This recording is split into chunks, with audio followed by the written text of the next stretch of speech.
What if everything we thought we knew about ancient history was just a fraction of the truth? Long before the rise of the empires we recognize today, there were civilizations, mysterious, advanced, and, in many cases, utterly vanished. From the sands of the Sahara to the depths of the Amazon jungle, evidence of these lost worlds has been buried, forgotten, or hidden by time itself. But their stories are far from over. Who were these people? How did they thrive? And why did they disappear without a trace?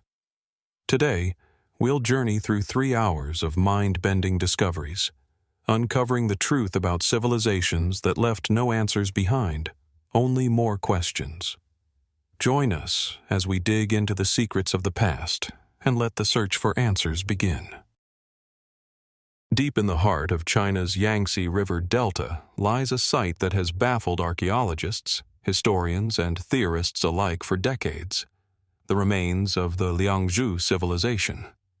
Here, buried beneath layers of earth and centuries of neglect, lies the extraordinary evidence of a society that flourished over 5,000 years ago, and yet, like so many other ancient cultures, has left behind more questions than answers. The site itself is vast and complex, with large ceremonial mounds, intricate jade artifacts, and an impressive system of water management that rivals the best-known ancient engineering feats. But it is the sheer scale and sophistication of the culture that raises eyebrows. Liangzhu, a name now synonymous with mystery, was a center of advanced craftsmanship, rich material culture, and significant social hierarchy, all evident in the stunning artifacts that have been uncovered. Jade, carved into the form of ritual vessels, discs, and animal motifs, appears in abundance, much of it of a quality so refined that it suggests a civilization with access to methods and skills that were seemingly ahead of its time. Jade, in particular, was central to the Liangzhu people. But why?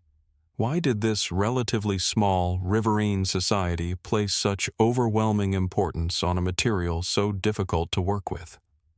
The discs, flat, circular jade objects, often found buried with the elite, were not just objects of beauty, but served as symbols of power and spirituality.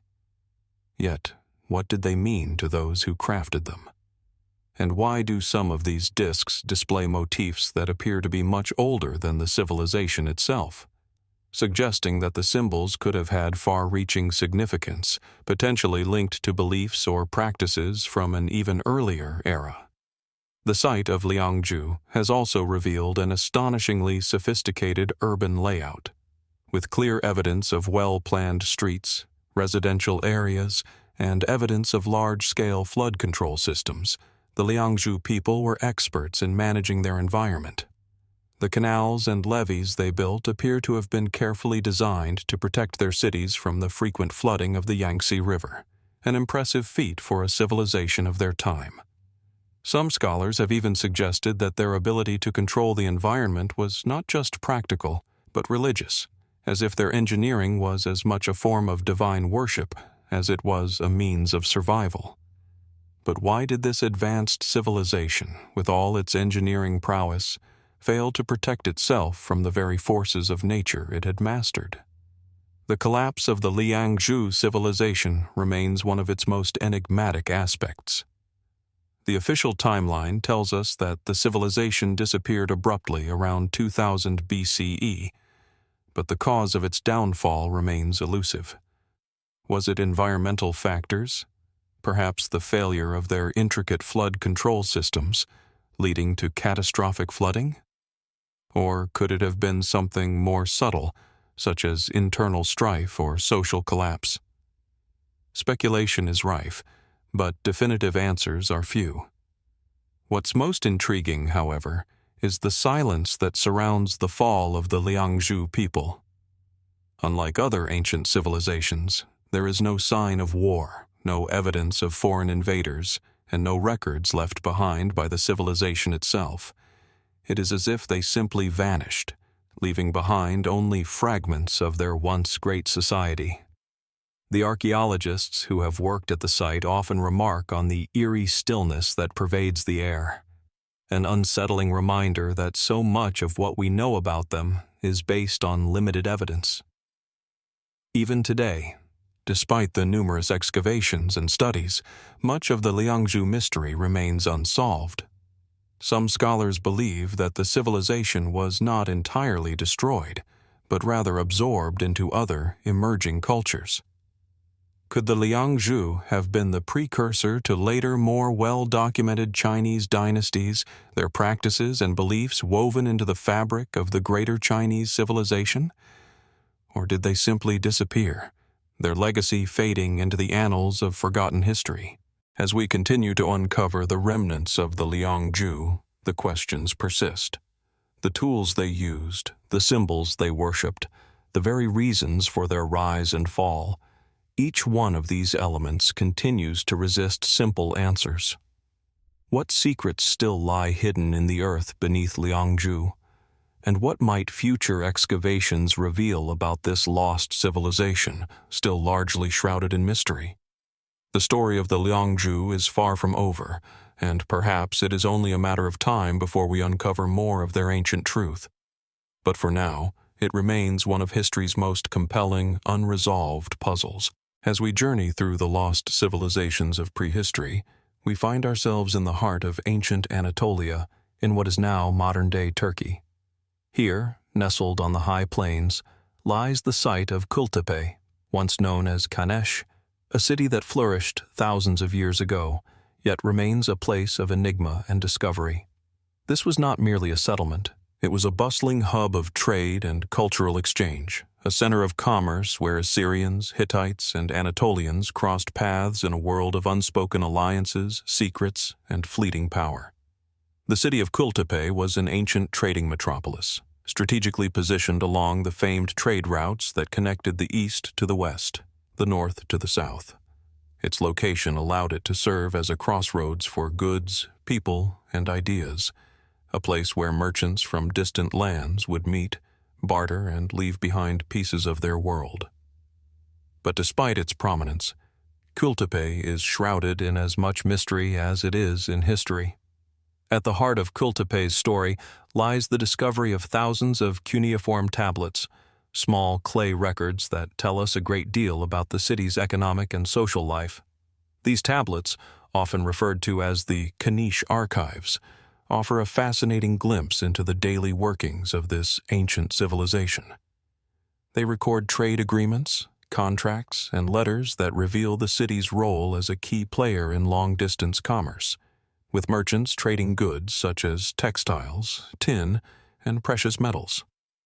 These texts are among the earliest known records of Assyrian traders operating outside their homeland, shedding light on a time when writing was still an emerging practice in the ancient world.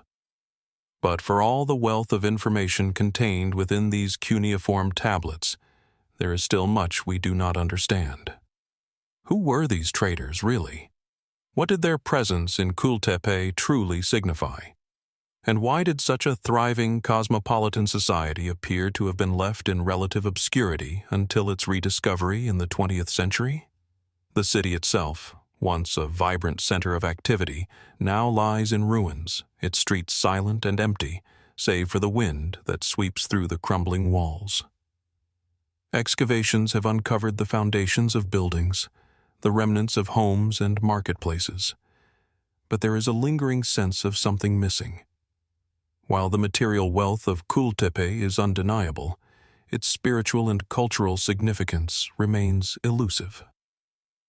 Unlike some other ancient cities, no grand monuments or temples have been found here, no massive inscriptions declaring the deeds of kings. It is almost as if Kültepe was a place that existed in the shadows, more focused on trade than on glory, more concerned with survival than with leaving behind a legacy for future generations to uncover. One of the most intriguing aspects of Kültepe is the mystery surrounding its eventual decline.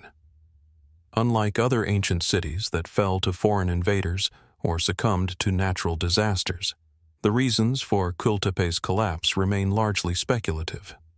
Some scholars suggest that the city may have been abandoned due to the shifting of trade routes, as new paths emerged and the once flourishing commerce dwindled. Others propose that internal conflict or a change in the political landscape might have caused the city's downfall. Yet, there is no definitive evidence to support any single theory. Was it the gradual decline of trade that caused Kültepe to fade into obscurity, or was there a more catastrophic event, something hidden beneath the surface, waiting to be uncovered? There is also the question of the city's disappearance from the historical record. For centuries, Kültepe remained lost, its very existence forgotten. It was only in the early 20th century, after systematic excavations were launched, that its ruins began to reveal their secrets. Why did the city vanish from history so completely? And what was it about this place that caused it to slip into the shadows of time, despite its importance in the ancient world? As we dig deeper into the remains of Kültepe, we are left with more questions than answers.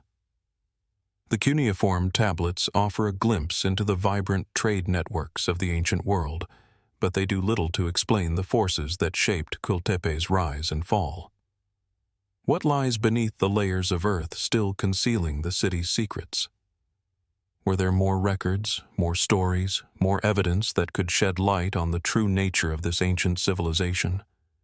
And could there still be pieces of the puzzle, hidden in plain sight, that would finally complete the picture of Kültepe's mysterious past? In the quiet ruins of Kültepe, the whispers of a long-lost civilization continue to echo, inviting us to seek out the secrets they left behind. But as with so many other ancient cities, the more we uncover, the more questions we are left to ponder. What was Kültepe really like, and what happened to its people? These mysteries may never be fully solved, but perhaps that is the allure, the tantalizing idea that there is always something more to discover, always another secret buried beneath the dust of time. In the distant corners of Central Asia, where the vast desert sands meet the shimmering waters of the Amu Darya River, lies a forgotten world, an ancient civilization whose story has largely evaded the grasp of modern scholars. The Oxus Civilization, also known as the Bactria Margiana Archaeological Complex, BMAC, flourished in what is now Turkmenistan, Uzbekistan, and parts of Afghanistan. This civilization, which reached its peak around 2000 BCE, remains one of the most enigmatic and least understood of the ancient world. Despite its substantial contributions to early trade and culture, the Oxus civilization has been buried beneath layers of history and desert, obscured by the very forces that shaped its rise. The remains of this civilization lie scattered across the arid expanse of the Karakum Desert, a place where the harsh conditions seem to mirror the mystery that surrounds it. From the air, the ancient ruins of Oxus resemble little more than scattered mounds of earth, half swallowed by time and sand. But beneath these earth mounds, buried in the silence of centuries, are the fragments of a society that once thrived. Excavations have uncovered evidence of well-planned cities, fortified settlements, and complex irrigation systems, indications of a civilization highly skilled in agriculture and urban planning. What remains, however, is only a shadow of what Oxus once was. At the heart of the Oxus civilization's success was its strategic position along the ancient trade routes that connected the East and the West. Through these routes, the people of Oxus engaged in vibrant trade with the civilizations of Mesopotamia, the Indus Valley, and the distant lands of the Iranian Plateau. They traded precious metals, exotic stones, and fine textiles, contributing to a cultural exchange that spanned thousands of miles. Yet for all their wealth and connections, very little is known about the people who inhabited these cities. Who were they? What did they believe? And why did they disappear? The Oxus civilization is often described as a bridge between the ancient cultures of the East and West. Artifacts from the region reflect a blend of influences, from Mesopotamian motifs to the intricate geometric designs of the Indus Valley. Yet, despite these connections, the culture of the Oxus civilization remains distinctly unique. Perhaps most intriguing of all are the striking bronze figurines and delicate pottery that have been uncovered, many of which feature anthropomorphic designs, depictions of human-like figures with intricate details that suggest a highly developed artistic tradition. But who created these figures? Were they representations of gods, rulers, or everyday people? And what significance did they hold in the religious or social life of the Oxus people? One of the most enigmatic discoveries associated with the Oxus civilization is the so-called Oxus treasure, a collection of gold, silver, and bronze artifacts found near the river, hidden in a subterranean cache. These objects include finely crafted jewelry, ritualistic tools, and small figurines, many of which appear to have ceremonial significance. Some scholars have speculated that these objects may have belonged to the ruling elite, while others have suggested that they may have been part of a lost ritual or sacrificial practice. Whatever their purpose, the treasure reveals a culture that was deeply engaged with symbolism, art, and ritual, but also one that left behind no written records to explain their meaning. Were these objects offerings to the gods, or were they symbols of power and status among the elite? Equally mysterious is the fate of the Oxus civilization. Despite its significant cultural and economic achievements, the civilization eventually collapsed, leaving no clear trace of its disappearance. Some archaeologists believe that the decline of Oxus was linked to environmental changes, perhaps the drying up of the rivers that once fed its cities, or shifts in the climate that rendered the land inhospitable. The region has always been prone to extreme weather conditions, and it is not difficult to imagine how a drought or flood could have triggered a collapse. Others, however, point to internal factors, social upheaval, invasions, or the shifting of trade routes, as potential causes for the fall of Oxus. Still, no definitive answer has emerged. Was the collapse of Oxus the result of external pressures, or did internal instability lead to its demise?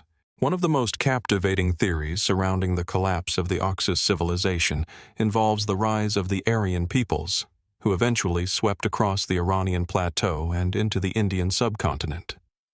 Some scholars suggest that the Aryans may have displaced or absorbed the Oxus civilization, either through migration or conquest. However, there is little evidence to support this theory, and no clear archaeological record of Aryan influence in the Oxus region.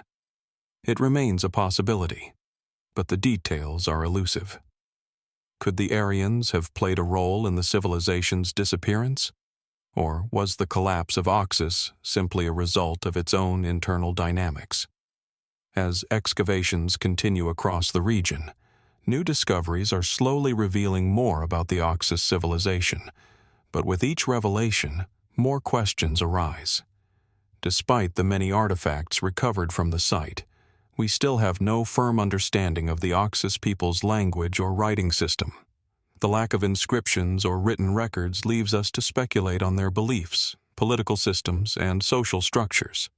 Did they possess a written language, or did they rely entirely on oral traditions to pass down knowledge and history?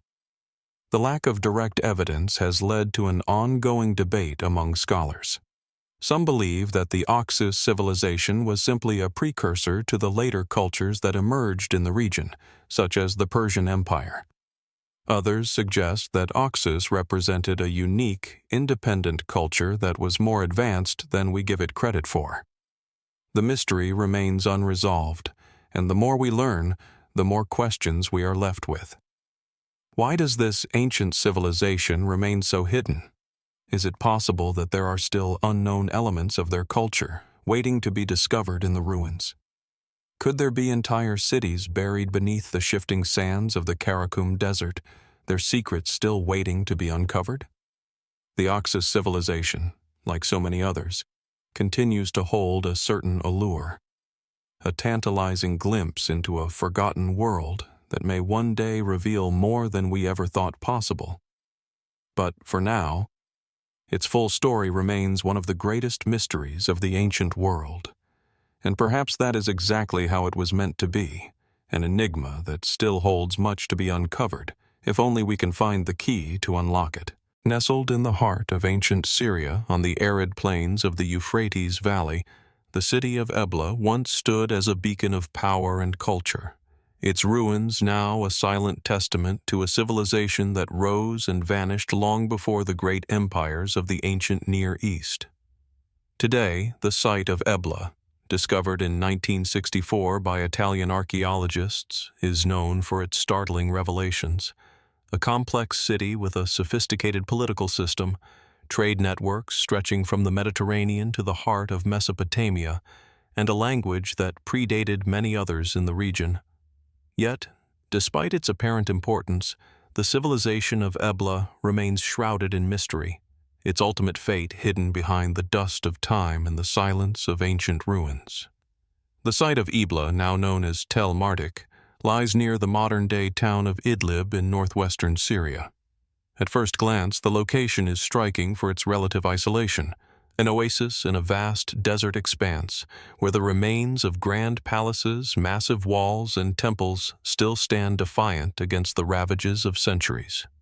Excavations have uncovered an extraordinary city, complete with a vast library containing thousands of clay tablets inscribed with the ancient Eblaite script, a language that bears striking similarities to Sumerian and Akkadian, yet is distinct in its own right.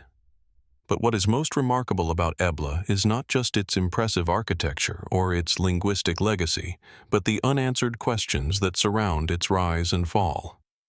The discovery of the Eblaite tablets is among the most significant finds in the history of archaeology.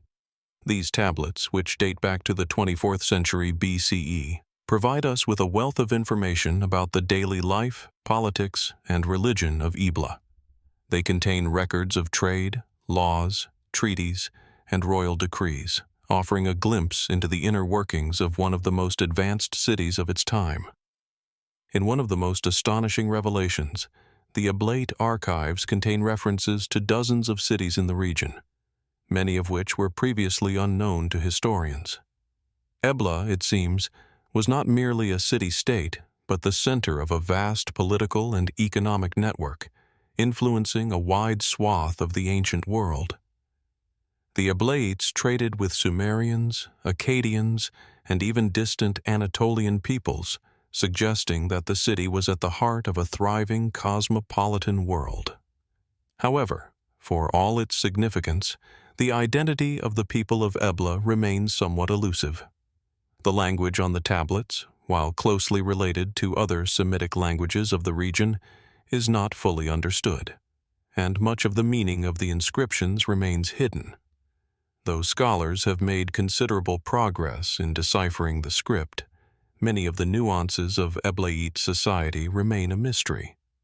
Did the people of Ebla have a unique culture and religion, or were they simply an extension of the broader Mesopotamian world? And what were their interactions with the powerful kingdoms to the south in Sumer and Akkad? While the discovery of the tablets shed much-needed light on the political and economic structure of Ebla, the true nature of its society remains unclear. The city itself was clearly a major power in the region, boasting an impressive palace complex with numerous administrative buildings and storage rooms. Archaeologists have found evidence of a highly organized society, with a well-developed legal system and an advanced bureaucracy. Yet, despite this apparent sophistication, there are still questions surrounding the city's internal dynamics. How was power structured within Ebla?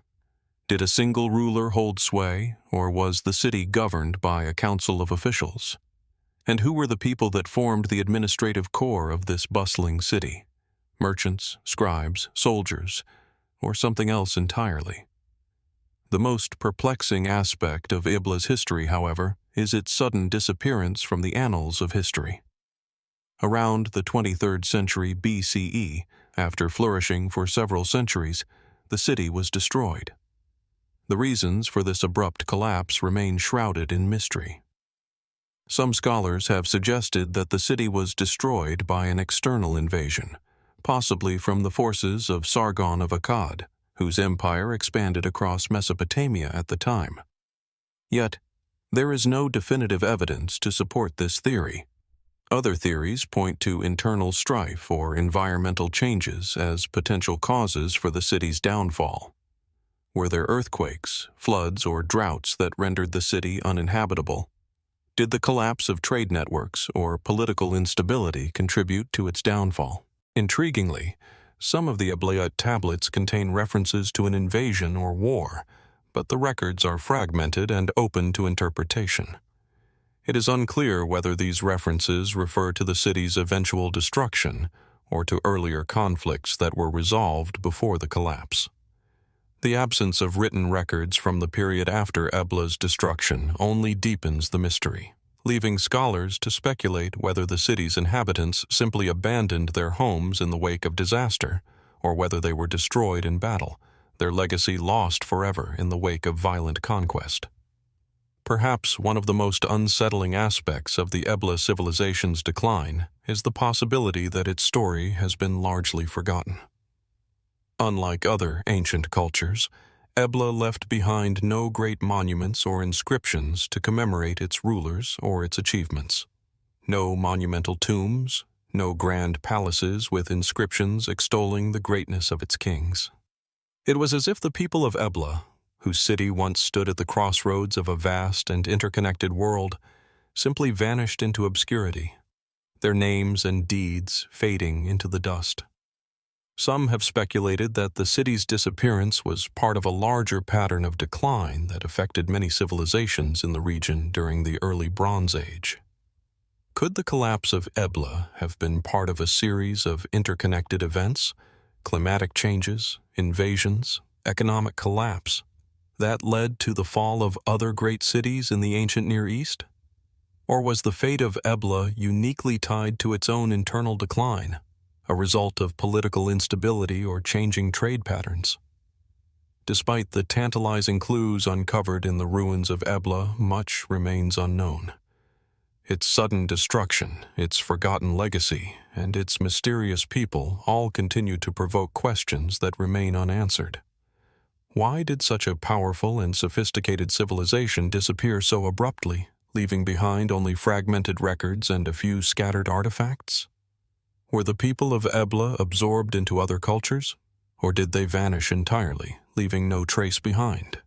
The ruins of Ebla, with their once grand palaces and dusty tablets, hold within them the echoes of a civilization that was lost to time.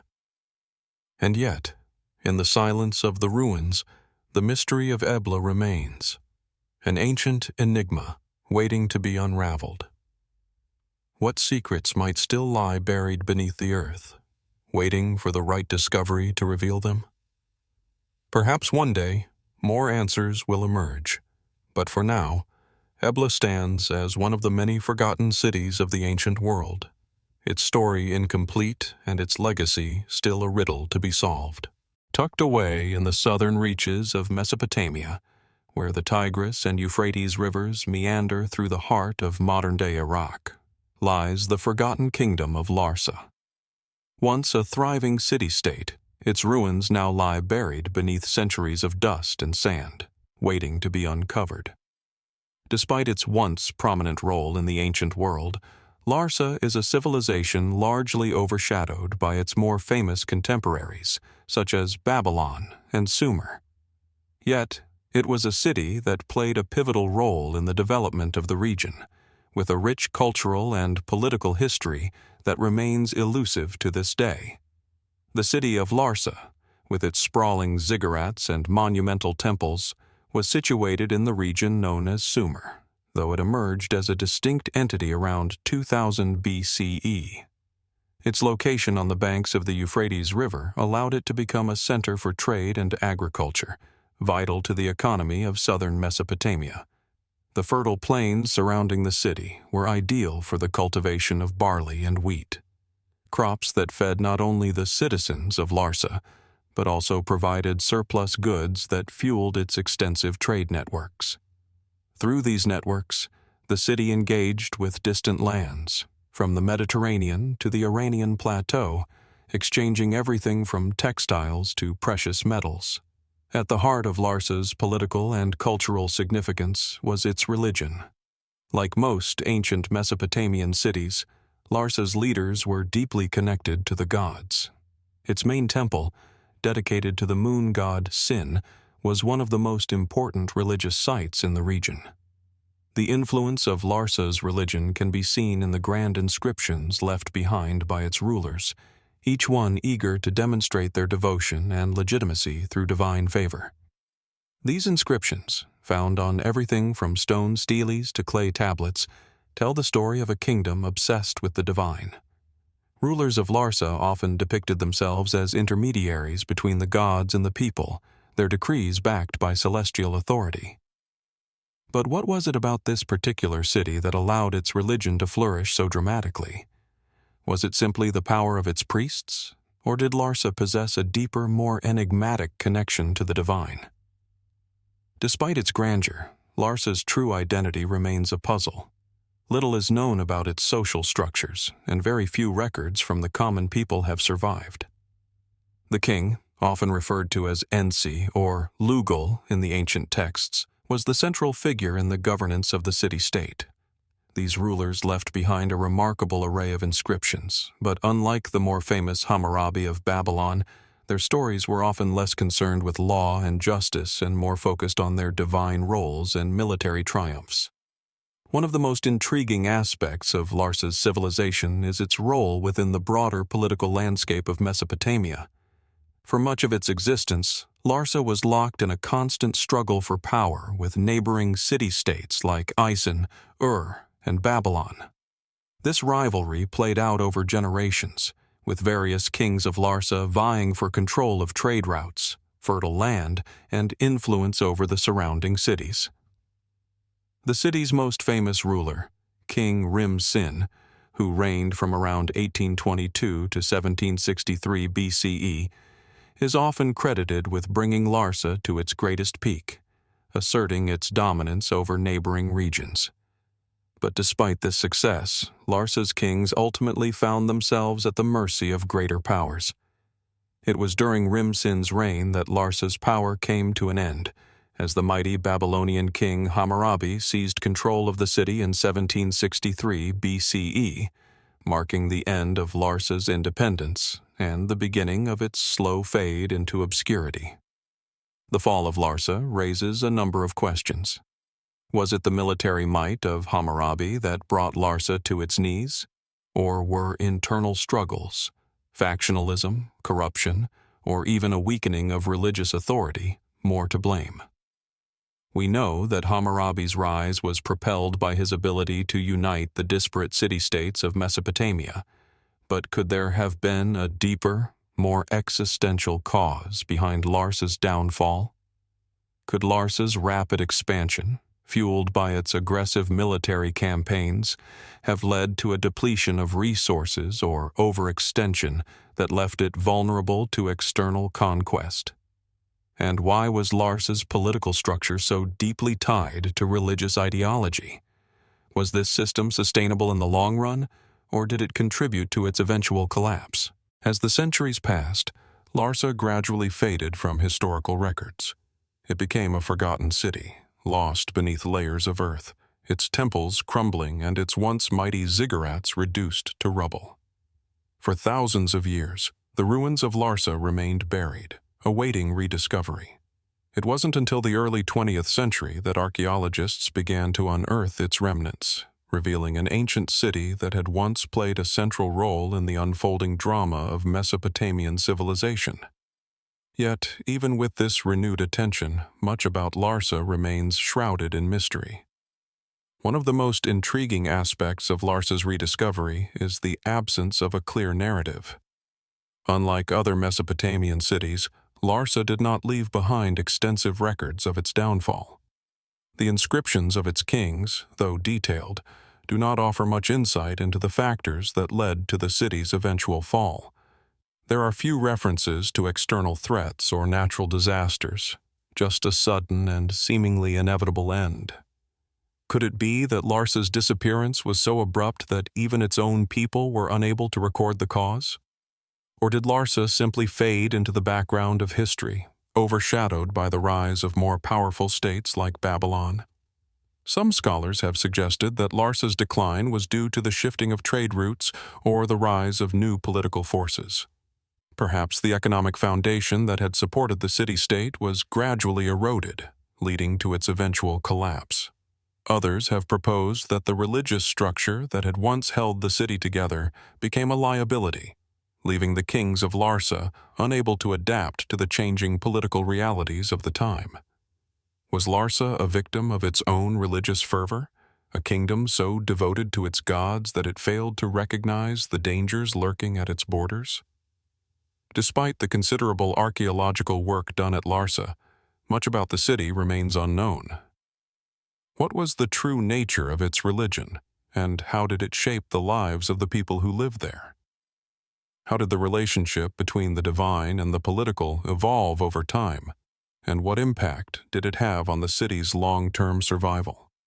And perhaps most importantly, why did this once powerful city-state disappear from history so completely? The answers, it seems, are still waiting to be uncovered beneath the sands of time. As we explore the rise and fall of Larsa, we are left with more questions than answers.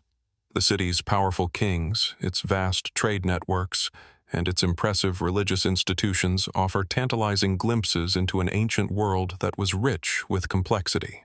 Yet, in the end, Larsa remains an enigma, its history fragmented, its fate uncertain, and its mysteries still buried beneath the earth. What secrets might still lie hidden in the ruins of Larsa, waiting for the right discovery to reveal them? The answers are out there. But like so many lost civilizations, they remain just out of reach, beckoning us to continue our search for the truth. Tucked along the banks of the Euphrates River, in the present-day Syrian desert, lies the ancient city of Mari. Once a flourishing metropolis, Mari was a cultural and political hub in the 3rd millennium BCE. Its ruins, sprawling across a vast area, hold the secrets of a civilization that, despite its prominence in the ancient Near East, now exists only as a shadow in the pages of history.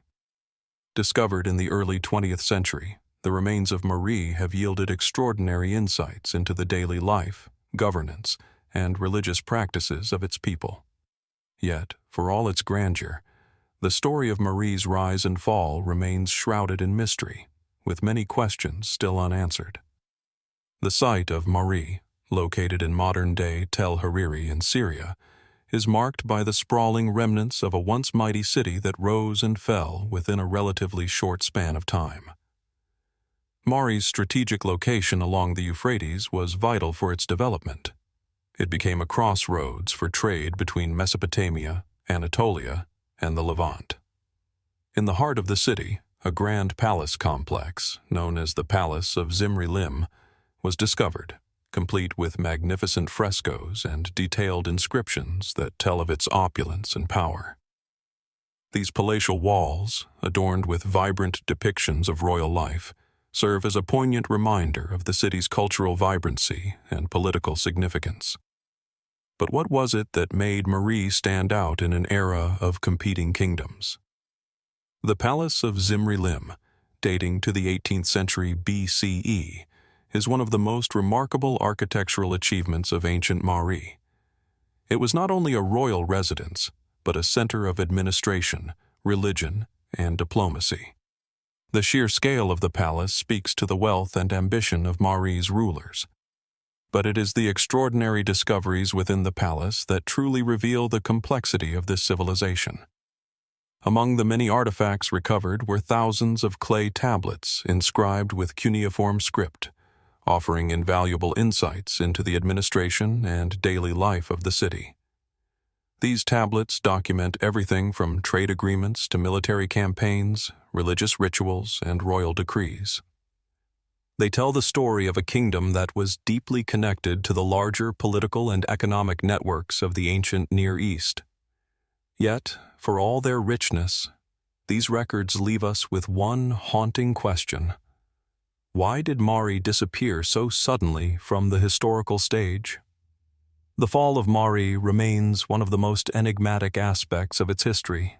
Despite its impressive palaces, its advanced bureaucracy, and its strategic location. The city was destroyed, likely by the forces of Hammurabi of Babylon, around 1759 BCE. The destruction was swift and brutal, as evidenced by the extensive layers of ash found at the site. But what caused the collapse of a city so intricately tied to the political fabric of Mesopotamia? Some scholars point to external forces, namely the rise of Hammurabi's empire, which swept through the region, conquering and absorbing neighboring states. Others suggest that internal strife, economic troubles, political instability, or social unrest may have contributed to Mari's downfall. Still, no clear answers exist, and the suddenness of the city's collapse leaves many wondering if there was more at play than mere conquest. The discovery of Mari's archives has provided us with a wealth of knowledge, yet many aspects of the civilization remain tantalizingly elusive. The cuneiform tablets, while rich in detail, leave many unanswered questions. Who were the people of Mari? How did their religious beliefs shape their interactions with neighboring cultures? The religious texts found in Mari's temples suggest a deeply spiritual society, one that looked to the gods not only for guidance, but for political legitimacy. The chief deity of Mari was the moon god Sin, a central figure in Mari's religious practices. Yet, despite these religious connections, there are few depictions of the gods themselves, and the specific rituals and practices that defined Mariite spirituality remain largely speculative. Another mystery of Mari is the nature of its political organization. The city was ruled by a king, Zimri-Lim, during its final years, but the extent of the king's power and the structure of Mari's governance remain unclear. Unlike other contemporary cities like Babylon, which left behind extensive legal codes and royal inscriptions, Mari's records seem more focused on military campaigns and diplomatic correspondence. What does this say about the nature of Mari's leadership? Was the kingdom more dependent on military strength than on an organized legal system? Was it a highly centralized state, or was it more loosely organized, with powerful local leaders? One of the most fascinating aspects of Mari's history is its relationship with other cultures in the ancient Near East. Despite its geographical location in Syria, Mari had close ties with Mesopotamian city-states, especially those in the Sumerian and Akkadian worlds. This is evident in the cultural and artistic influences seen in Mari's palaces and temples, as well as in the trade networks that connected the city with distant lands. Mari's position at the crossroads of trade routes made it a melting pot of ideas, goods, and technologies, allowing the city to prosper. However, this very position may have made it vulnerable to the changing tides of power in the region. With the rise of Hammurabi and the subsequent collapse of Mari, we are left to wonder, was the city's destruction inevitable, given the political and military climate of the time? Or was there a specific event, a coup, a betrayal, a sudden shift in alliances that sealed its fate? The discovery of Mari's palace and archives offers us a glimpse into a world that was both complex and interconnected. Yet, for all that we have learned about this once great city, many questions remain unanswered.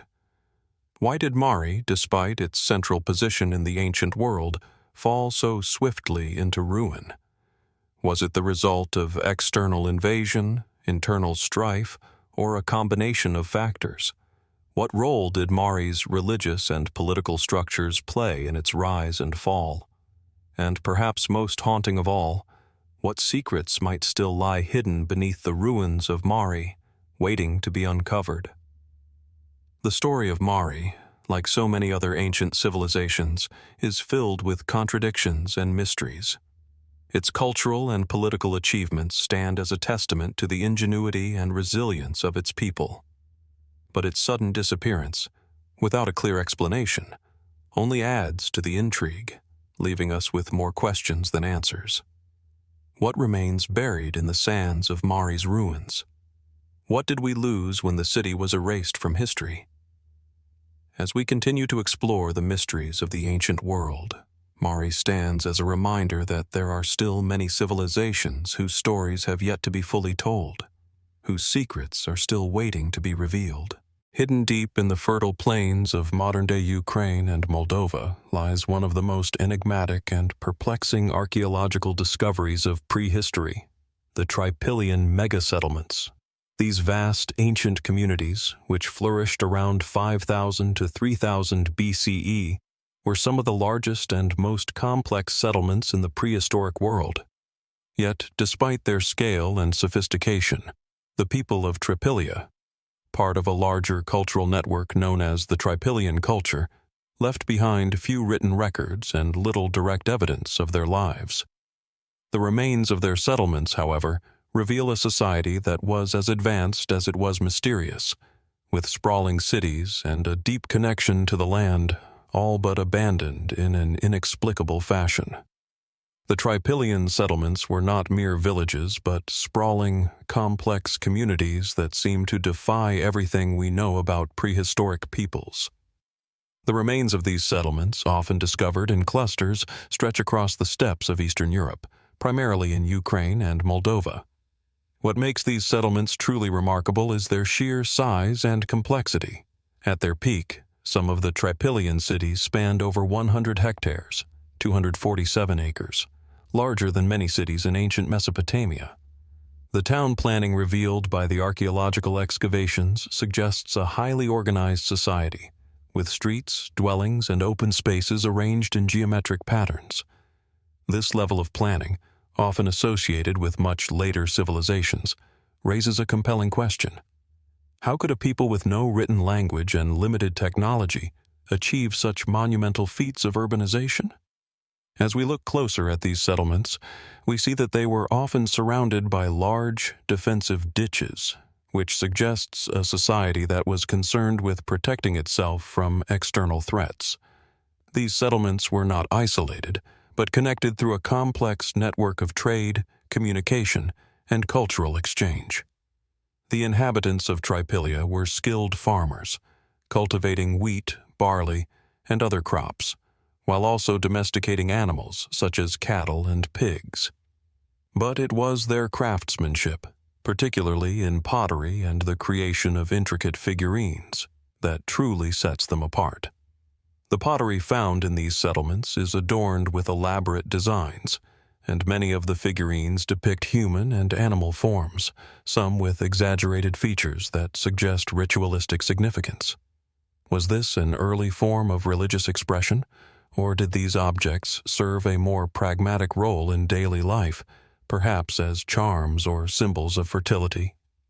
Despite the advanced nature of Trypillia's settlements, there is an unsettling mystery that hangs over them: the disappearance of these monumental cities. For reasons that remain unclear, the Trypillians abandoned their massive settlements around 3000 BCE, leaving behind no clear evidence of conflict or environmental catastrophe.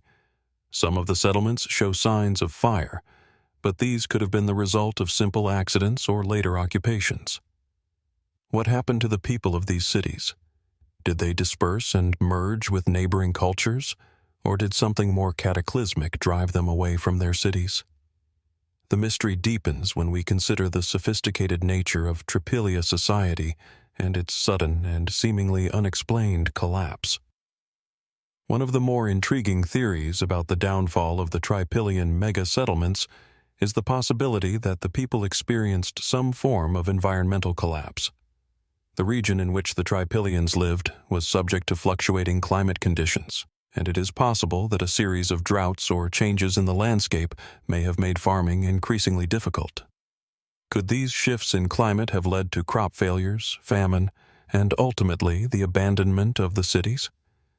However, there is little direct evidence to support this theory, and the apparent suddenness of their departure raises additional questions. If the Trypillians were so advanced, could they not have adapted to these changes in some way? Did they possess knowledge or technologies that allowed them to overcome challenges that are now lost to history?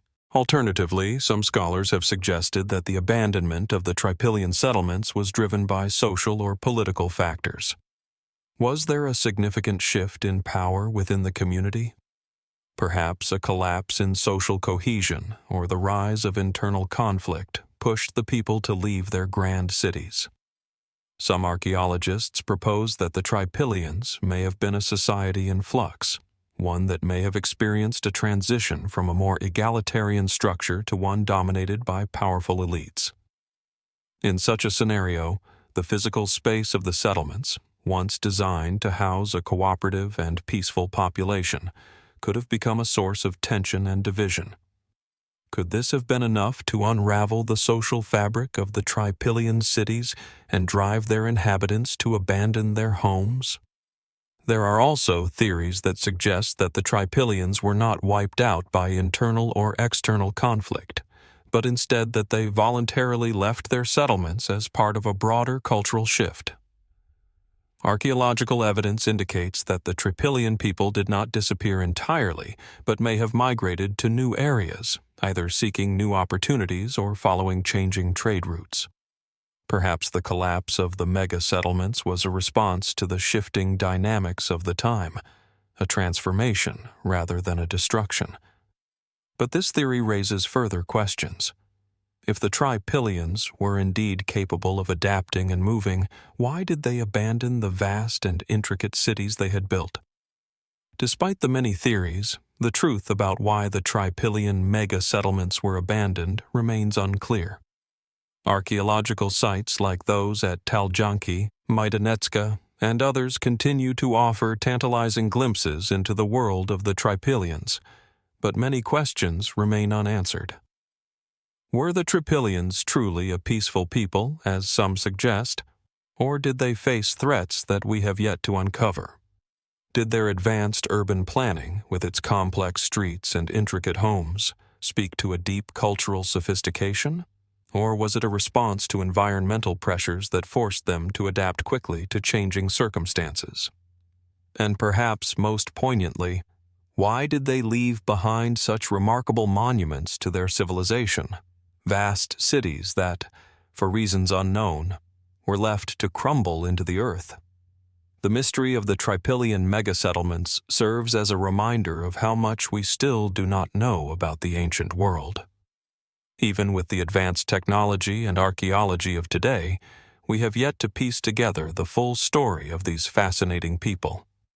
The disappearance of these grand settlements stands as one of the greatest unresolved questions of prehistoric Europe.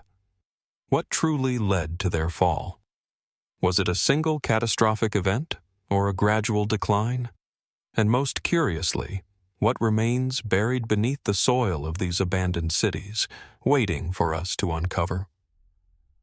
As we continue to explore the ruins of the Trypillian mega-settlements, we are left with a haunting sense that their story is far from over, that in the shifting dust of these ancient cities, the answers may still lie hidden, waiting to be discovered.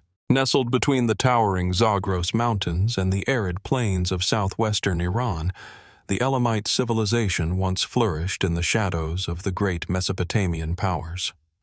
While cities like Babylon, and Sumer often dominate our understanding of ancient history, the Elamites, with their rich culture and mysterious disappearance, present one of the most intriguing enigmas of the ancient world.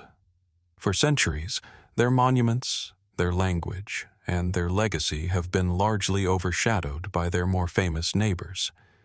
Yet the story of Elam offers a window into an ancient civilization that was not only influential in its time, but also remains an enigma to this day.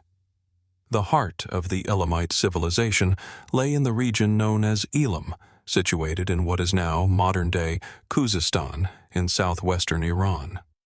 The capital city of Susa, one of the oldest continuously inhabited cities in the world, was a thriving metropolis for millennia.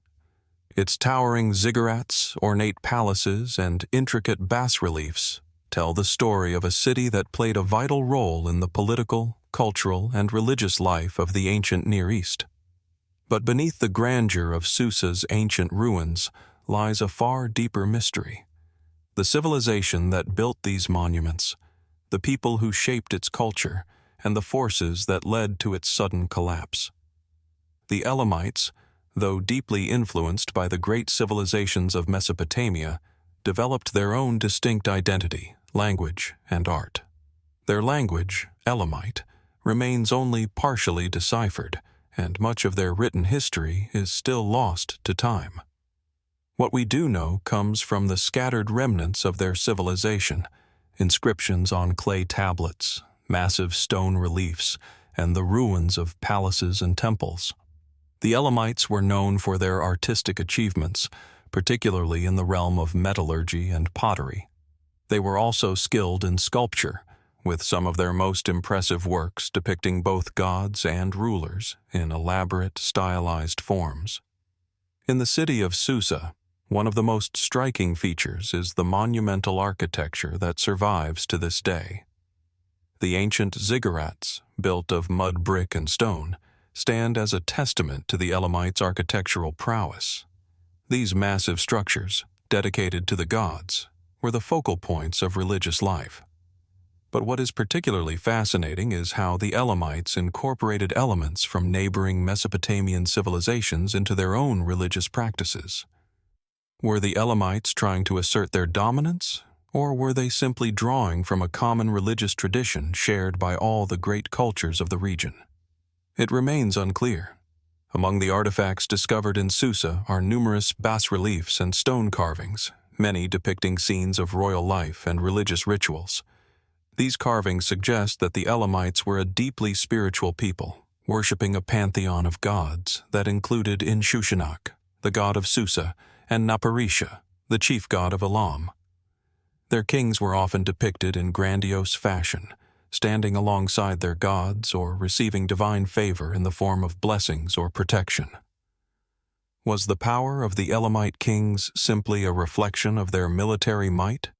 Or did they rely on religious authority to maintain control over their subjects? Despite the impressive material culture of the Elamites, much of their history remains a mystery. One of the most puzzling aspects of their civilization is the lack of a clear historical record. Unlike the Sumerians or Babylonians, the Elamites did not leave behind detailed annals or royal inscriptions chronicling their rulers and events. The majority of their surviving texts are relatively short and often appear to be more religious in nature than historical. This leaves us with more questions than answers. Who were the key figures in Elamite history? What was the nature of their political organization? Did they engage in the same sorts of wars and conquests that we see in Mesopotamia, or were they more focused on trade and diplomacy? Another unanswered question is the exact nature of Elamite society. We know that Susa, the capital, was a bustling metropolis. But what was life like outside the cities? The Elamites were primarily agricultural, cultivating wheat, barley, and other crops, and they also domesticated animals like cattle and sheep. Yet, the size and scale of their urban centers suggest that they were also involved in long-distance trade, connecting with regions as far away as India and Anatolia. How did this complex network of trade and diplomacy function, and what role did the Elamites play in the broader political landscape of the ancient Near East? Perhaps the greatest mystery surrounding the Elamites is the sudden collapse of their civilization. For most of their history, the Elamites were a significant power in the region, frequently clashing with the Akkadians, Babylonians, and other Mesopotamian states. However, by the end of the 7th century BCE, Elam began to decline. The city of Susa, once a bustling center of commerce and culture, was sacked multiple times, first by the Assyrians and later by the Babylonians. But what led to this dramatic fall from power? Was it the result of foreign invasions, internal strife, or a combination of both? The records are sparse, and the causes remain speculative. Some historians believe that the Elamites were undone by a series of invasions from the Assyrians. The Assyrian king Tiglath-Pileser III invaded Elam in the 8th century BCE, and subsequent rulers continued to press against Elamite territory. The Assyrian conquest of Susa in the 7th century BCE was a major blow to the Elamites, But did it mark the end of their civilization? Or was there something more at play? Could internal factors, such as political instability, economic collapse, or environmental changes, have weakened the Elamite state to the point where it was vulnerable to invasion? Was there a significant shift in the regional balance of power that led to the downfall of one of the most influential civilizations of the ancient Near East? The disappearance of the Elamites remains one of the great unsolved mysteries of the ancient world. Despite the wealth of archaeological evidence unearthed in the ruins of Susa, much about their culture, politics, and eventual downfall remains unclear. The suddenness of their collapse and the lack of detailed records leave us with only fragments of a once thriving civilization, and the questions continue to pile up. What truly happened to the Elamites? Was their decline solely the result of external forces? Or was it something more complex? A collapse of the very systems that had once made them powerful? As we explore the remnants of Elam's ancient cities, we are left with more questions than answers. The monuments of Susa still stand as silent witnesses to a civilization that has long since disappeared, and the enigmatic symbols carved into stone and inscribed on clay tablets continue to haunt us. What secrets lie buried beneath the sands of time? What hidden truths might still be waiting to be uncovered in the ruins of Elam? The answers, it seems, are still out there, waiting, like so many other ancient civilizations, for the right discovery to reveal their lost history. Nestled in the arid landscapes of what is now southwestern Pakistan lies Mehrgarh, a site that has fundamentally reshaped our understanding of early human civilization. Long before the rise of the great Indus Valley Civilization, which would come to dominate the subcontinent around 2600 BCE, the people of Mehrgarh were already laying the foundations for what would become one of the most sophisticated urban cultures in ancient history. The discovery of Mehrgarh in the 1970s unearthed a trove of archaeological finds that have pushed the boundaries of what we thought we knew about early human settlements in South Asia. Located near the Bolan Pass, a key corridor connecting the Iranian plateau to the Indian subcontinent, Mehrgarh occupies a strategic position in a region that has historically been a crossroads for trade and cultural exchange. The site itself is vast, spanning several hundred hectares, and it has yielded evidence of continuous occupation over nearly 2 millennia, from around 7000 BCE to 2600 BCE. What makes Mehrgarh particularly significant is that it is one of the earliest known settlements in the world to show evidence of agriculture, domestication of animals, and complex social organization, all before the rise of Mesopotamian or Egyptian civilizations. When you stand in the remains of Mehrgarh today, what strikes you most is the quiet resilience of its people. The site is dominated by a series of mud brick structures, rectangular houses, granaries, and workshops, built by the inhabitants who, astonishingly, were developing agricultural techniques and technologies that would eventually spread throughout the entire Indus Valley and beyond. Unlike the nomadic tribes of the era, these early settlers chose to build permanent homes, marking the beginning of sedentary life. But how did a small group of farmers and craftsmen living in this relatively remote region come to lay the foundations of one of the world's first great urban cultures? In the excavations at Mehrgarh, archaeologists have uncovered evidence of the domestication of animals such as cattle, sheep, and goats, marking the beginnings of a pastoral economy that would be crucial to the development of South Asian civilization. But it is the agricultural evidence that truly sets Mehrgarh apart. The cultivation of wheat and barley, alongside the early use of irrigation to control water supply, shows that these people were not simply subsistence farmers, but were developing a level of sophistication in their agricultural practices that would lay the groundwork for much larger, more complex societies in the millennia to follow. Could this early mastery of agriculture have been one of the driving forces behind the rise of the Indus Valley Civilization? What's most captivating, however, is the evidence of early trade and craft specialization found at Mehrgarh. Beads made of lapis lazuli, shells, and turquoise, materials that came from distant regions, suggest the inhabitants were already participating in long-distance trade networks, exchanging goods with other regions, including Mesopotamia and the Iranian plateau.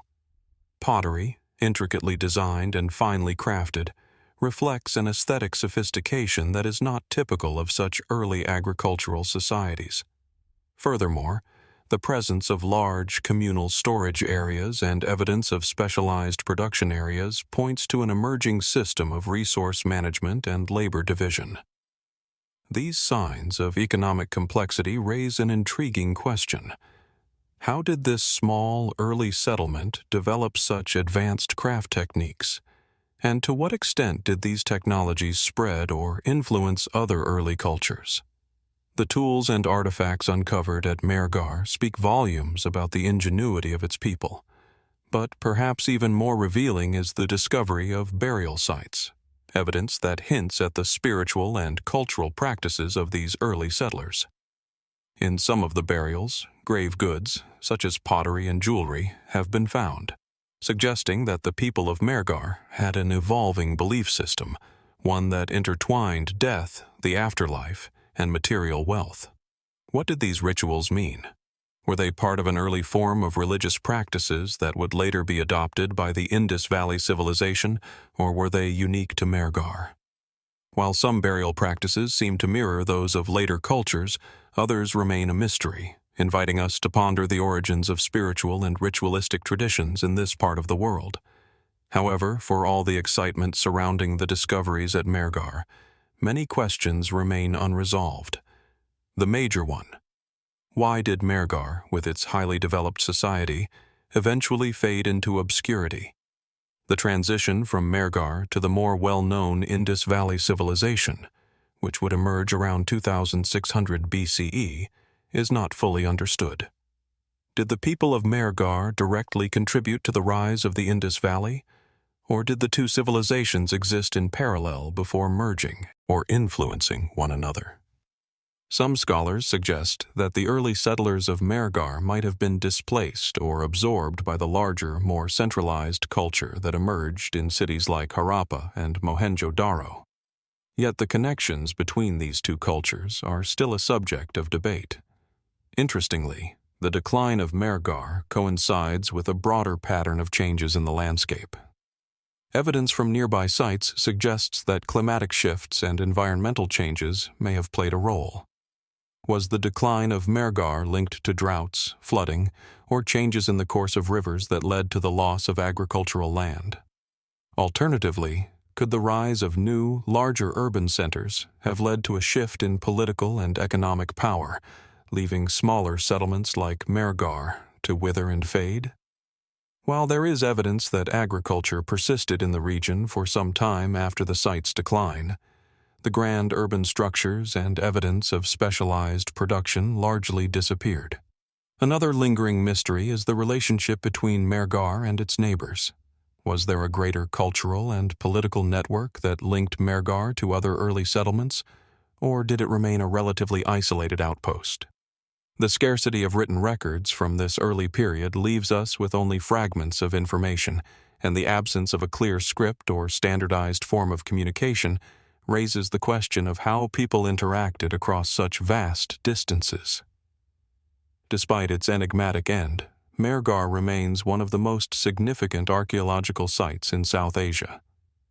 The discoveries made there have reshaped our understanding of early urbanization and the complex, interconnected nature of ancient societies. But as with all ancient civilizations, the mystery of Mehrgarh persists. What else remains buried beneath the sands of time? What other secrets might be hidden in the layers of soil, waiting to be uncovered? Was Mehrgarh a precursor to something greater, or was it simply a brief but brilliant flash in the prehistory of South Asia? As we continue to uncover the remains of Mehrgarh, we are reminded that even in the absence of written records, the legacy of ancient civilizations endures.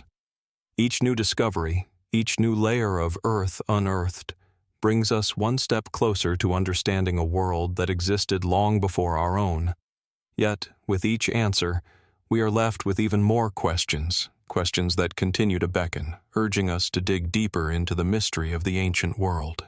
High on the rugged slopes of Cyprus, in the heart of the Mediterranean, lies the mysterious site of Khirokitia. The wind whispers through the remains of what was once a bustling Neolithic settlement, now a quiet and still testament to a civilization that existed long before recorded history. With its distinctive architecture, advanced social structures, and intriguing, yet puzzling, disappearance, Khirokitia has captivated archaeologists and historians for decades.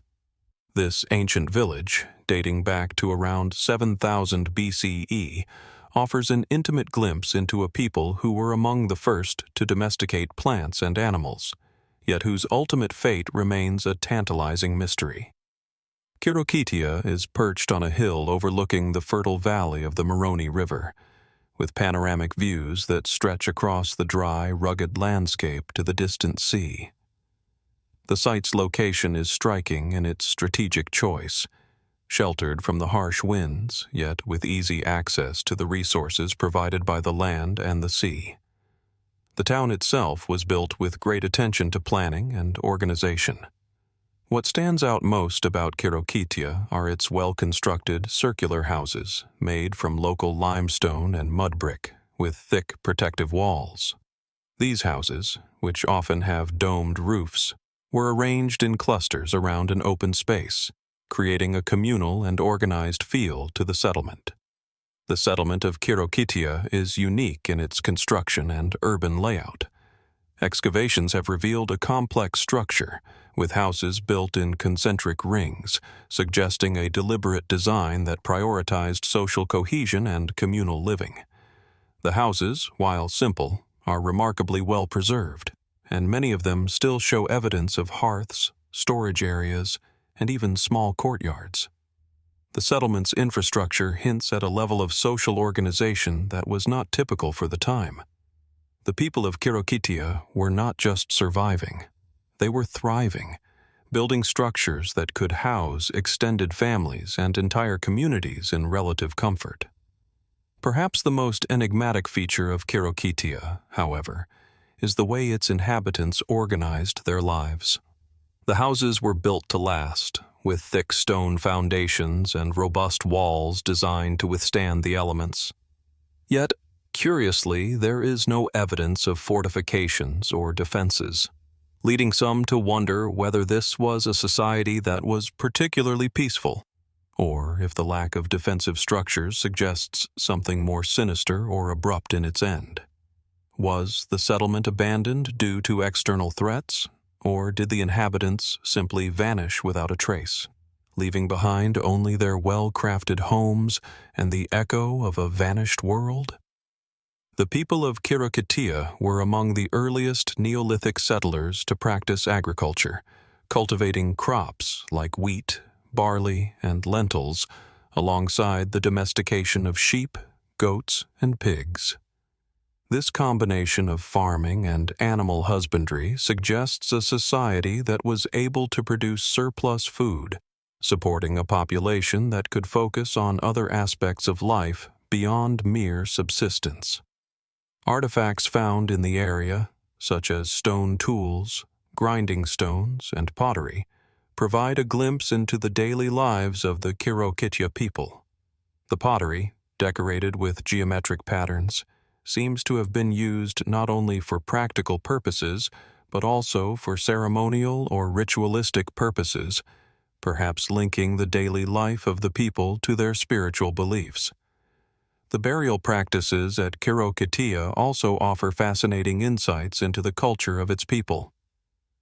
Several tombs have been uncovered, some containing the remains of individuals, while others appear to be family graves, suggesting a level of social structure and kinship that was important to the Khirokitia people.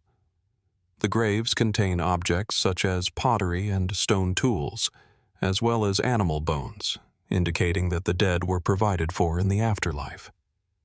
These burial practices are a key part of understanding the spiritual and social values of the civilization. Yet the fact that these practices remain relatively consistent across different periods of occupation raises an interesting question. Were the people of Khirokitia isolated from other cultures, or were they part of a broader network of societies with shared beliefs and practices? What is perhaps most mysterious about Khirokitia is its sudden and unexplained abandonment. The settlement shows no signs of violent destruction, no burnt remains or evidence of warfare, leading many archaeologists to wonder what caused its people to leave. Was it environmental changes? Some researchers speculate that the shift in climate, possibly leading to a lack of resources or a change in the landscape, could have driven the people away from Khirokitia. Alternatively, the sudden disappearance could be a result of social upheaval, internal conflict, or even a migration to more favorable regions as the Neolithic world continued to evolve. There are even more speculative theories that suggest an external cause for the settlement's disappearance, one that has more to do with the unpredictable cycles of history than with a single identifiable event. Could the settlement have fallen victim to the spread of diseases, which, much like the fate of other ancient populations, might have taken an unexpected toll? Or might the end of Khirokitia have been linked to the emergence of new competing cultures in the Mediterranean region, leading to the gradual displacement of its inhabitants? Despite the relative abundance of material evidence, the reasons behind the collapse of Khirokitia remain elusive. Could it be that Khirokitia, like other ancient civilizations, experienced the pressures of overpopulation, resource depletion, or social fragmentation? Or was it the result of larger, more dramatic forces, environmental or even climatic, that led to the population's migration or abandonment of the settlement? The lack of a written record leaves much to the imagination, and the mystery of Khirokitia's disappearance remains unresolved. Khirokitia's unique architecture, advanced agriculture, and sophisticated social structure offer a tantalizing glimpse into a civilization that was, in many ways, ahead of its time. But the abrupt end to its existence raises more questions than answers. Was it simply a victim of its own success, overwhelmed by factors it could not control? Or did the people of Khirokitia foresee their inevitable demise and make a conscious decision to abandon the site, leaving behind the remnants of their once thriving world? The more we learn about the Khirokitia Neolithic civilization, the more we realize how much we still don't know. Despite the site's rich archaeological record, the questions surrounding the disappearance of this ancient people continue to haunt us. What else lies buried beneath the soil of Khirokitia, waiting to reveal its secrets? Could new discoveries, tools, artifacts, or even more tombs hold the key to understanding this enigmatic culture? Or will the true fate of the Khirokitia people remain lost to history, locked forever in the silent ruins of their abandoned homes? As we look upon the ruins of Khirokitia, we are reminded that the past is never fully understood. For every piece of history we uncover, there is always more waiting to be discovered, more pieces of a puzzle that may never be entirely solved. The mystery of Khirokitia is one of those enduring questions, beckoning us to dig deeper, to question further, and to wonder what stories from the distant past still lie hidden, waiting to be uncovered. In the cradle of civilization, along the banks of the Tigris and Euphrates rivers, the Akkadian Empire once stretched its dominion over much of Mesopotamia. Today, the remnants of Akkad, the heart of this powerful empire, are buried beneath the sands of time. Yet, despite its apparent disappearance from the historical record, the Akkadian civilization remains one of the most significant and enigmatic cultures in ancient history. The Akkadian Empire, established by Sargon of Akkad around 2334 BCE, was the first to unite the city-states of Mesopotamia into a single centralized power. Akkad, the capital, was located somewhere in the vast region between the Tigris and Euphrates rivers, though its exact location remains a subject of debate. Some believe it lies near modern-day Baghdad. Others suggest it may be closer to the ancient city of Sippar, or even near the modern city of Tel Abu Haba. The truth, however, is that the ruins of Akkad have never been definitively located, and the city is often considered to be one of the great lost cities of the ancient world. The Akkadian Empire, at its height, spanned much of Mesopotamia, from the Persian Gulf in the south to parts of Anatolia in the north, and from the Mediterranean coast in the west to the Zagros Mountains in the east. It was the first empire in history to encompass such a vast expanse, and it set the template for all subsequent empires in the ancient world. At the center of this empire was the city of Akkad, an urban center so grand that it was described by later generations as one of the most prosperous and powerful cities in history. Yet, within just a few hundred years, the Akkadian Empire would crumble, and Akkad itself would disappear, leaving behind only faint traces of its once great civilization. The Akkadians are often credited with several significant cultural achievements.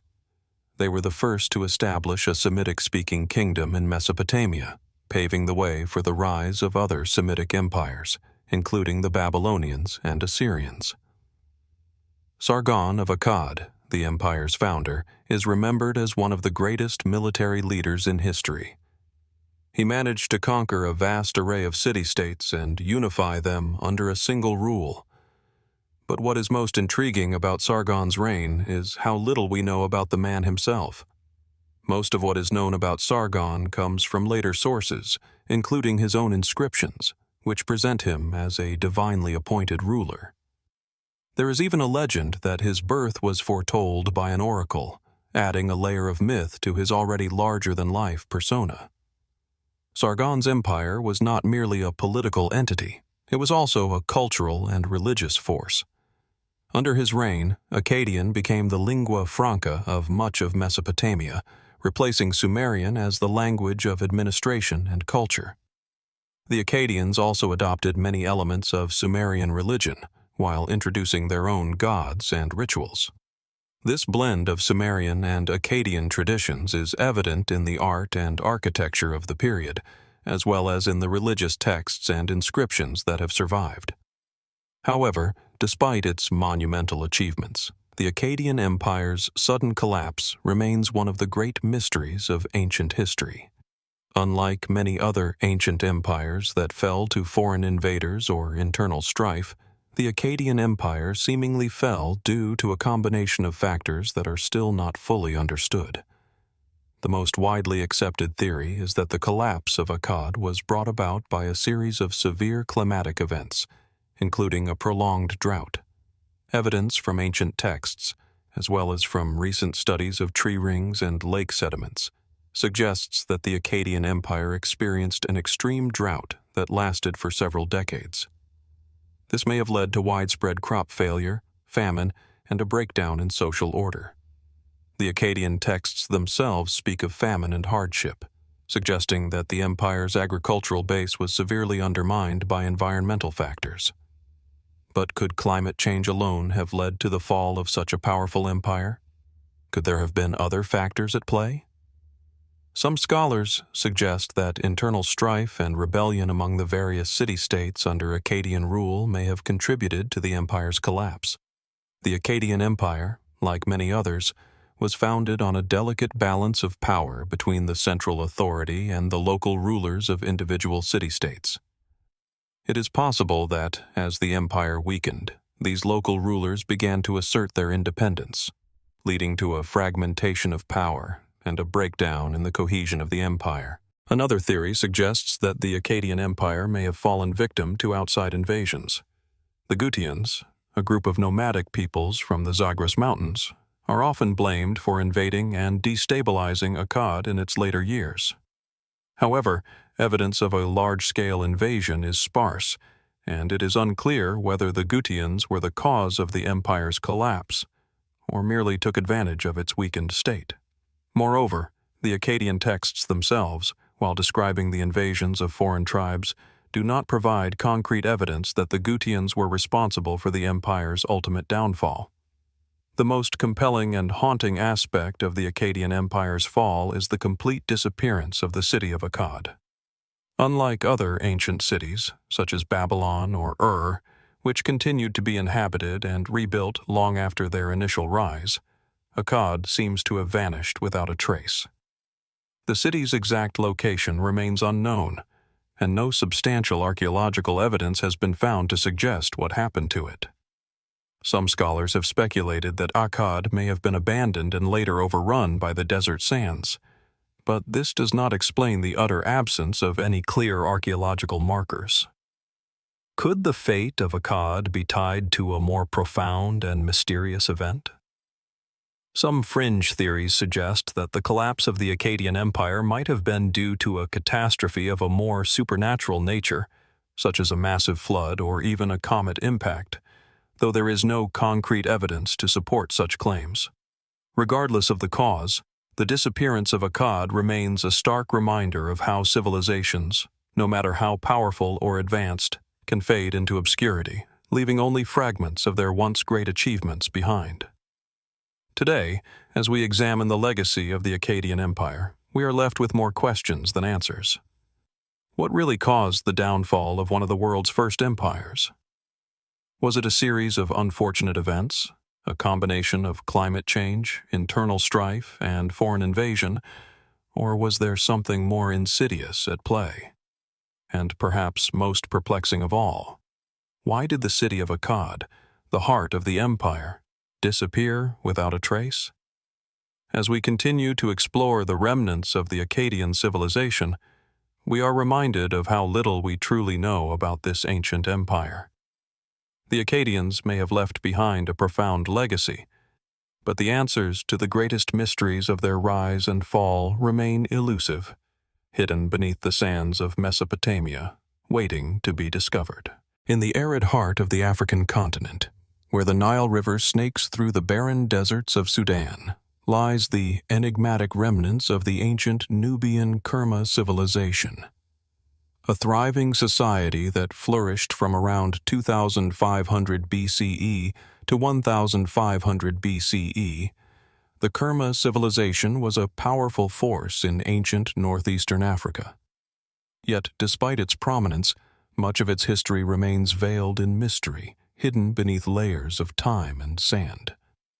While the rise of neighboring Egypt has long captured the imagination of historians, the story of Kerma, once a rival to Egypt in wealth, military power, and cultural sophistication, has often been overlooked. But the more we learn about this civilization, the more we realize how much has been lost to history, its legacy both brilliant and cryptic. The archaeological site of Kerma lies just south of the fourth cataract of the Nile, near modern-day Dongola, Sudan. The landscape is an ancient one, with the river's waters glimmering under the harsh desert sun. Once a bustling center of trade, agriculture, and culture, Kerma was strategically located to control the flow of goods and ideas between Central Africa, Egypt, and the broader Mediterranean world. The city's ruins, though largely in ruin, still speak to a once vibrant civilization. Enclosed by massive mud brick walls, the city contained impressive structures, including palaces, temples, and massive burial grounds, making it one of the first urban centers in the region. Perhaps the most striking feature of Kerma is the Great Enclosure, a massive structure measuring around 230 by 230 meters. Thought to have been a ceremonial or administrative complex, the Great Enclosure is a testament to the engineering and organizational skills of the Kerma people. But it is the monumental mud brick structures within the site, vast fortified walls, terraced buildings, and elaborate gateways, that give us a glimpse into the grandeur and sophistication of Kerma's society. These structures are often compared to the monumental architecture of early Egypt, suggesting a cultural connection between the two civilizations.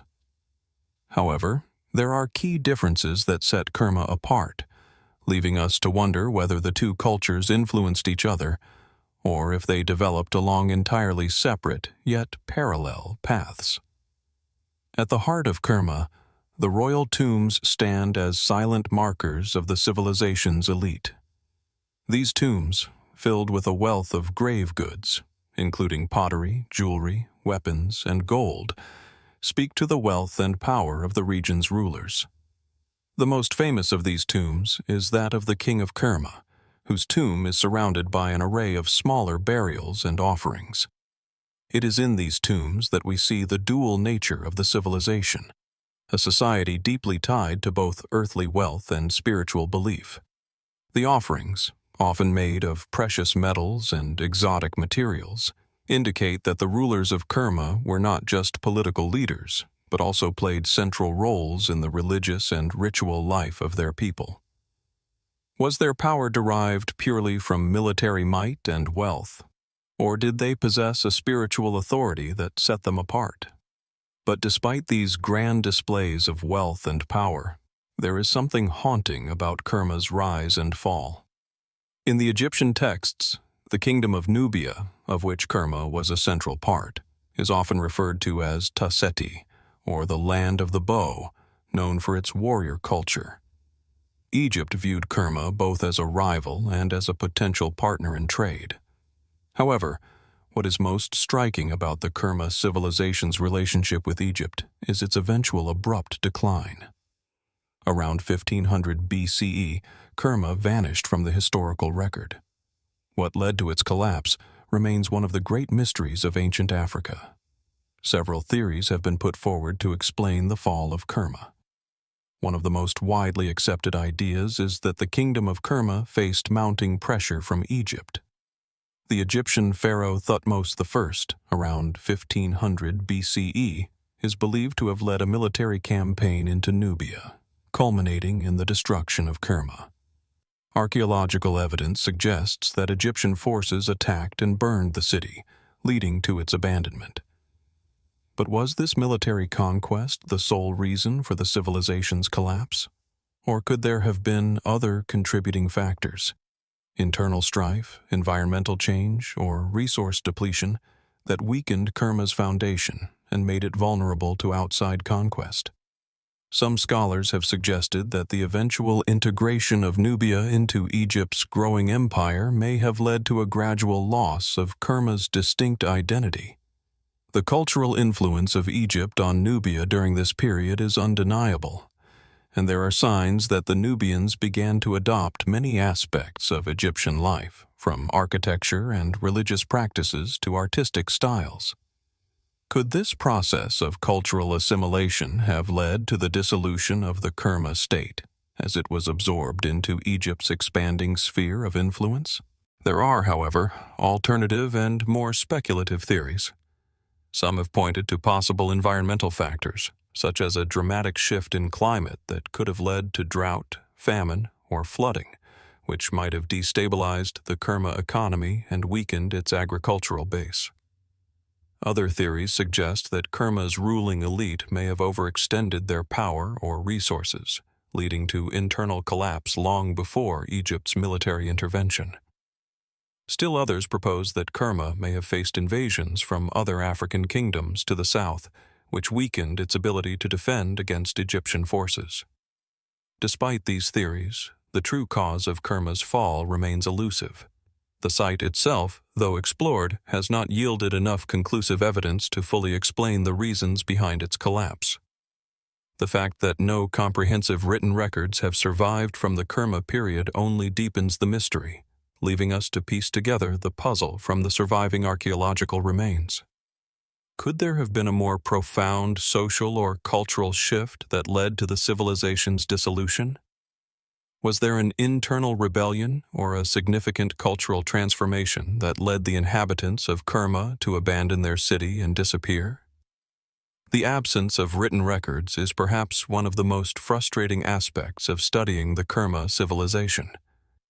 While Egypt left behind an extensive archive of inscriptions, hieroglyphs, and royal annals, the Nubians of Kerma did not. What we know of Kerma's people comes largely from the archaeological remains, its tombs, pottery, and the artifacts recovered from its ruins. But even these pieces of material culture are often ambiguous, leading to more questions than answers. The legacy of the Nubian Kerma civilization, though largely forgotten, has been slowly coming to light in recent years. Archaeologists and historians are beginning to piece together a more detailed picture of this once great society, but many mysteries remain. What truly happened to the people of Kerma? Was their collapse the result of external forces, environmental change, or internal decay? Did their civilization fade gradually, or was its end marked by a sudden, violent event? As we continue to explore the ruins of Kerma, the answers remain elusive, and the questions continue to multiply. In the stillness of the Sudanese desert, the ruins of Kerma stand as a silent reminder of a civilization that rose to great heights, only to fade into the annals of history. What secrets still lie buried beneath the sand? What fragments of knowledge are still waiting to be uncovered? As we continue our exploration of ancient civilizations that vanished into obscurity, the mystery of the Nubian Kerma civilization invites us to reflect on the forces that shape the rise and fall of great empires, and on the enduring silence that follows their disappearance. In the shimmering waters of the Persian Gulf, where the modern world meets the timeless rhythm of the sea, lies the mystery of Dilmun. An ancient civilization, once regarded as one of the most important trading hubs of the Bronze Age, Dilmun's legacy has all but disappeared from the historical record. Yet its influence and importance in the ancient world were immense. This civilization, which flourished from around 3000 BCE to 500 BCE, is often considered one of the key links between Mesopotamia, the Indus Valley, and the Arabian Peninsula. Yet despite its prominence, Dilmun remains shrouded in mystery, with much of its history lost to time. Dilmun's exact location has been a subject of debate for centuries. Ancient texts and inscriptions mention Dilmun as a land of great wealth and abundance, a place of paradise where the gods were believed to dwell.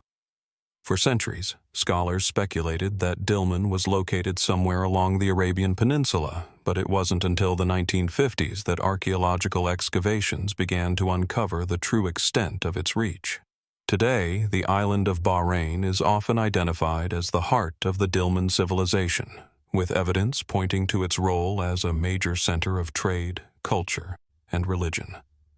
The landscape of Bahrain, with its stark contrasts of golden sands and turquoise waters, offers a dramatic backdrop to the ancient ruins that dot its surface. Among the most striking archaeological sites on the island are the Dilmun burial mounds, massive circular structures that rise from the flat desert terrain. These burial mounds, which number in the hundreds, were once used as tombs for the elite members of Dilmun society. The size and construction of these mounds suggest that the Dilmun civilization was highly organized and had a complex social structure. Within these tombs, archaeologists have found a wealth of artifacts, including pottery, jewelry, and ceremonial items, indicating a society deeply concerned with death, the afterlife, and the preservation of wealth. But what exactly was Dilmun? The civilization is often referred to in ancient texts as a place of paradise, a land of the living, and the seat of the gods. In the Sumerian epic of Gilgamesh, Dilmun is described as a pristine garden, a place untouched by death. This connection to myth has long intrigued scholars, with some suggesting that Dilmun was not merely a physical place, but also a symbolic representation of an ideal world. But was it truly the paradise described in ancient literature, or was it a thriving society shaped by trade and cultural exchange? Dilmun's importance in the ancient world lay in its strategic position as a trade hub between Mesopotamia, the Indus Valley, and the Arabian Peninsula. Archaeological evidence suggests that Dilmun played a central role in the exchange of goods and ideas. It was a key intermediary in the trade of copper, precious stones, wood, and luxury items between these distant regions. Dilmun's proximity to the rich resources of Mesopotamia and the Indus Valley made it an invaluable port of call for merchants and travelers alike. Yet, despite its crucial role in ancient trade, there is something remarkably elusive about Dilmun's legacy. The civilization itself is almost entirely absent from the written records of its time. While the Sumerians, Akkadians, and Babylonians left behind extensive inscriptions and annals, there are very few references to Dilmun in ancient texts. This lack of written evidence has left scholars with more questions than answers, and the true nature of Dilmun's rise and fall remains a mystery. Did Dilmun's prosperity lead to its downfall? Or did it fade into obscurity for reasons that remain hidden from history? The archaeological evidence we do have suggests that Dilmun was a thriving society with evidence of sophisticated architecture, urban planning, and trade networks. Excavations in Qalat al-Bahrain, a key site on the island, have revealed the ruins of a large city, complete with a fortified palace and an advanced infrastructure. The city's layout, with its wide streets and well-planned neighborhoods, indicates a high degree of organization and centralized control. Additionally, the discovery of cuneiform tablets bearing inscriptions in Sumerian, Akkadian, and other languages suggests that Dilmun was deeply integrated into the networks of the ancient Near East. But just as the Dilmun civilization rose to prominence, it began to fade from the historical record. Around 1800 BCE, the civilization appears to have gone into decline, and by the 6th century BCE, it had all but disappeared. The reasons for this decline are not entirely clear, but some scholars suggest that it may have been the result of a combination of internal factors, such as social unrest, resource depletion, or political instability, and external pressures from neighboring civilizations.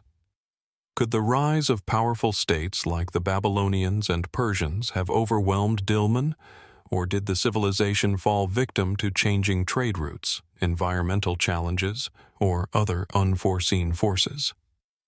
One theory suggests that Dilmun may have been a victim of the shifting tides of trade. As the ancient trade routes changed, Dilmun's central position as a hub for trade between Mesopotamia and the Indus Valley may have diminished, leading to its eventual decline. The shift in maritime trade routes, from the Persian Gulf to the Red Sea and beyond, may have weakened Dilmun's influence and economic power. Another theory posits that environmental factors may have played a role in Dilmun's fall. Bahrain, like much of the Arabian Peninsula, is a harsh, arid landscape.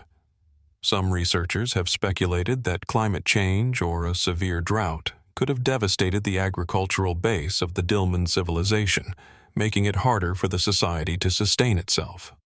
Was Dilmun's collapse simply the result of an environmental shift, or was there something more insidious at work? There is also the possibility that Dilmun's decline was tied to the rise of powerful neighboring empires, particularly that of the Persian Empire. The expansion of Persia in the 6th century BCE could have displaced the smaller city-states like Dilmun, forcing them to either fall in line with the larger empire or fade into obscurity. This idea is supported by the fact that after Dilmun's disappearance, Bahrain and the surrounding islands were incorporated into the Persian Empire, which controlled much of the region for centuries. Despite the disappearance of Dilmun, its influence can still be felt in the archaeological record and in the remnants of its cities and trade networks. But the true story of this civilization, the forces that led to its rise and its eventual fall, remains one of the great mysteries of the ancient world. Was Dilmun really the paradise described in Sumerian texts, or was it simply a bustling trade hub that lost its place in the shifting tides of history? As we continue to explore the ruins of this once great civilization, we are left with more questions than answers. What secrets still lie hidden beneath the sand? What were the people of Dilmun like, and how did their civilization come to such an abrupt end? The mystery of Dilmun, like so many other ancient civilizations, reminds us that history is not a straight line, but a series of lost connections, waiting to be rediscovered. In the heart of ancient Mesopotamia, near the confluence of the Tigris and Euphrates rivers, lies the city of Susa, one of the earliest urban centers of human civilization. Situated in present-day southwestern Iran, Susa was the capital of the Elamite Civilization and later became a prominent city in the Persian Empire. Yet, despite its pivotal role in the development of ancient societies, much about Susa remains shrouded in mystery. The city's story, spanning thousands of years, is a tale of rise and fall, of cultural fusion, and of secrets buried deep beneath the layers of time. The ruins of Susa stand as a silent testament to a civilization that once thrived along the banks of the Karkay River. The site, covering an area of around 150 hectares, is dotted with monumental structures, towering gateways, and vast palaces. The imposing remnants of the Apadana Palace, built by the Persian king Darius I, still evoke a sense of grandeur and importance. Yet, despite the wealth of architectural evidence, the story of Susa's origins and its eventual decline remains elusive, with many questions still unanswered. Susa's history stretches back to the 4th millennium BCE, making it one of the oldest continuously inhabited cities in the world. In its earliest form, it was a small settlement that grew into a major urban center under the control of the Elamites, a people whose culture, language, and political systems were distinct from those of their neighbors in Mesopotamia. The Elamites, whose origins remain somewhat obscure, established Susa as their political and religious capital, a position it would retain for millennia. The city flourished under the Elamite kings, who built massive temples, palaces, and fortifications, as well as intricate irrigation systems that transformed the surrounding landscape. One of the most striking features of Susa is the ziggurat of Susa, a massive stepped pyramid-like structure that served as a religious center. It was here that the Elamites worshipped their gods, and where rulers would come to offer prayers and sacrifices. The ziggurat's design, though similar to those found in Mesopotamia, also exhibits unique features that reflect the distinctiveness of Elamite architecture. Susa's importance, however, extended far beyond its religious and architectural achievements. It was a vital center for trade, positioned strategically between the rich agricultural lands of Mesopotamia and the mineral-rich regions of the Iranian plateau. Susa's traders were able to secure access to valuable goods, including lapis lazuli, copper, and other precious materials. Archaeological excavations have uncovered a wealth of artifacts, including intricately carved seals, jewelry, and pottery, which testify to the city's role as a crossroads of cultural exchange. Yet, despite its prominence, Susa's story is marked by a profound silence, one that has puzzled historians for centuries. Unlike its more well-documented neighbors, such as Mesopotamia and Egypt, the Elamites left behind few written records. Most of what is known about Susa and its people comes from the accounts of outsiders, primarily the Sumerians and the Akkadians, who viewed the Elamites with a mix of awe and suspicion. The lack of written records from the Elamites themselves only adds to the mystery, leaving us to rely on fragmented inscriptions and archaeological evidence to piece together their history. What we do know is that Susa was a city of great political and cultural significance. It was the center of Elamite power for centuries, and its rulers were often in conflict with the powerful kingdoms of Mesopotamia. In one of the most famous episodes in its history, Susa was captured by Sargon of Akkad around 2300 BCE, marking the beginning of a long and tumultuous relationship between Elam and Mesopotamia.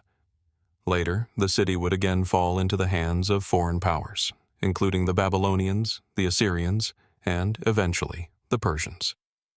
Perhaps the most enigmatic chapter in the history of Susa came with its eventual decline. Around 640 BCE, after centuries of domination by foreign empires, Susa was sacked and looted by the Assyrian king Ashurbanipal. The city, though partially rebuilt, never regained its former glory. By the time the Persians, under Cyrus the Great, took control of the region in the 6th century BCE, Susa had become little more than a provincial capital in the vast Persian Empire. The reasons for Susa's decline remain speculative. Was it simply the result of foreign invasions and shifts in political power, or was there something more to its fall, a deeper internal decay? In the centuries following its conquest by the Persians, Susa gradually faded from prominence. By the time of Alexander the Great's conquest of Persia in the 4th century BCE, Susa was no longer a center of power or influence. After Alexander's death, the city fell under the control of the Seleucid Empire and eventually became a shadow of its former self. By the time the city was abandoned in the early Islamic period, the once great metropolis was little more than a collection of ruins. But even in its decline, Susa remains an archaeological treasure trove. Excavations at the site have uncovered many fascinating artifacts, including a wealth of Elamite pottery, carved cylinders, and seals that offer glimpses into the daily life and religious practices of the Elamites. The most famous artifact discovered at Susa is the Code of Hammurabi, the famous Babylonian law code, which was rediscovered in the 20th century. The stele, which originally stood in Babylon, was captured by the Elamites and taken to Susa as a symbol of their conquest. It serves as a reminder of the complex interactions between Susa and its neighbors, and of the city's role in the broader cultural and political landscape of the ancient Near East. Yet, despite the wealth of material culture uncovered at Susa, many questions remain unanswered. What caused the sudden and dramatic decline of the Elamite civilization? Was it the result of an external invasion, a shift in trade routes, or internal strife within the kingdom? Could there have been a more profound change, such as environmental collapse or a shift in religious or political ideology, that led to the city's eventual abandonment?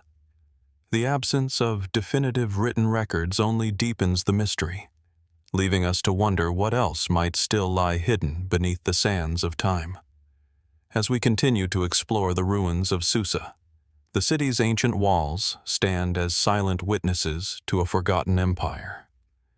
The mysteries of the Elamite civilization, once one of the most powerful and influential in the ancient world, remain tantalizingly out of reach. What truly happened to the people of Susa? And what other secrets does this ancient city still hold? In the quiet desolation of the ruins, these questions linger, waiting for answers that may one day emerge from the dust of history. In the rolling hills of modern-day Jordan, nestled in the eastern part of the Levant, lies the ancient settlement of Ain Ghazal, a site that offers a haunting glimpse into one of the most mysterious prehistoric civilizations of the Near East. The winds that sweep through the region today carry with them the echoes of a once thriving community, whose people, long since vanished, left behind a remarkable legacy of art, architecture, and ritual. The story of Ain Ghazal, however, is shrouded in mystery, with its rise and fall largely untold, and much of its significance still deeply enigmatic. The site itself is located just outside the bustling modern city of Amman, close to the banks of the Zarqa River. The landscape is a blend of dry, rocky terrain interspersed with patches of fertile soil. The ancient village was founded around 7,300 BCE, making it one of the most important early Neolithic settlements in the region. Over the centuries, the people of Ain Ghazal developed a complex society, engaged in farming, animal domestication, and increasingly sophisticated forms of craftsmanship. But the mystery of Ain Ghazal lies not just in its people's ingenuity, but in their apparent disappearance, leaving behind questions that still linger in the archaeological record. Ain Ghazal's settlement was expansive, with evidence pointing to a community of several thousand people who lived in semi-permanent dwellings made from mud brick and stone. The architecture of the site, with its large and well-planned buildings, suggests that the inhabitants had mastered early urban planning. The structures were arranged in neat clusters, and the overall layout of the settlement reflects a degree of social organization that was quite advanced for its time. Within the settlement, archaeologists have uncovered a treasure trove of artifacts, including stone tools, pottery, and remnants of everyday life. But it is the discovery of human figurines and burials that truly set Ain Ghazal apart. Among the most intriguing finds are the life-sized plaster statues of humans, some with painted faces and intricate details that give them an almost lifelike appearance. These figures, uncovered in a series of large burial caches, seem to be more than mere representations of the human form. Their eyes, crafted from bitumen and shells, stare into eternity, suggesting a deep symbolic or spiritual significance. Who were these figures meant to represent? Were they ancestors, gods, or revered leaders? The sheer amount of time and effort invested in their creation speaks to the importance of these statues in Ain Ghazal society, but their exact purpose remains a matter of debate. The people of Ain Ghazal also practiced burial rituals that were both unusual and telling. In some cases, individuals were buried with personal items, such as tools and jewelry, which was common in other early Neolithic cultures. However, the site also reveals a more startling practice: the deliberate placement of human skulls under the floors of the houses.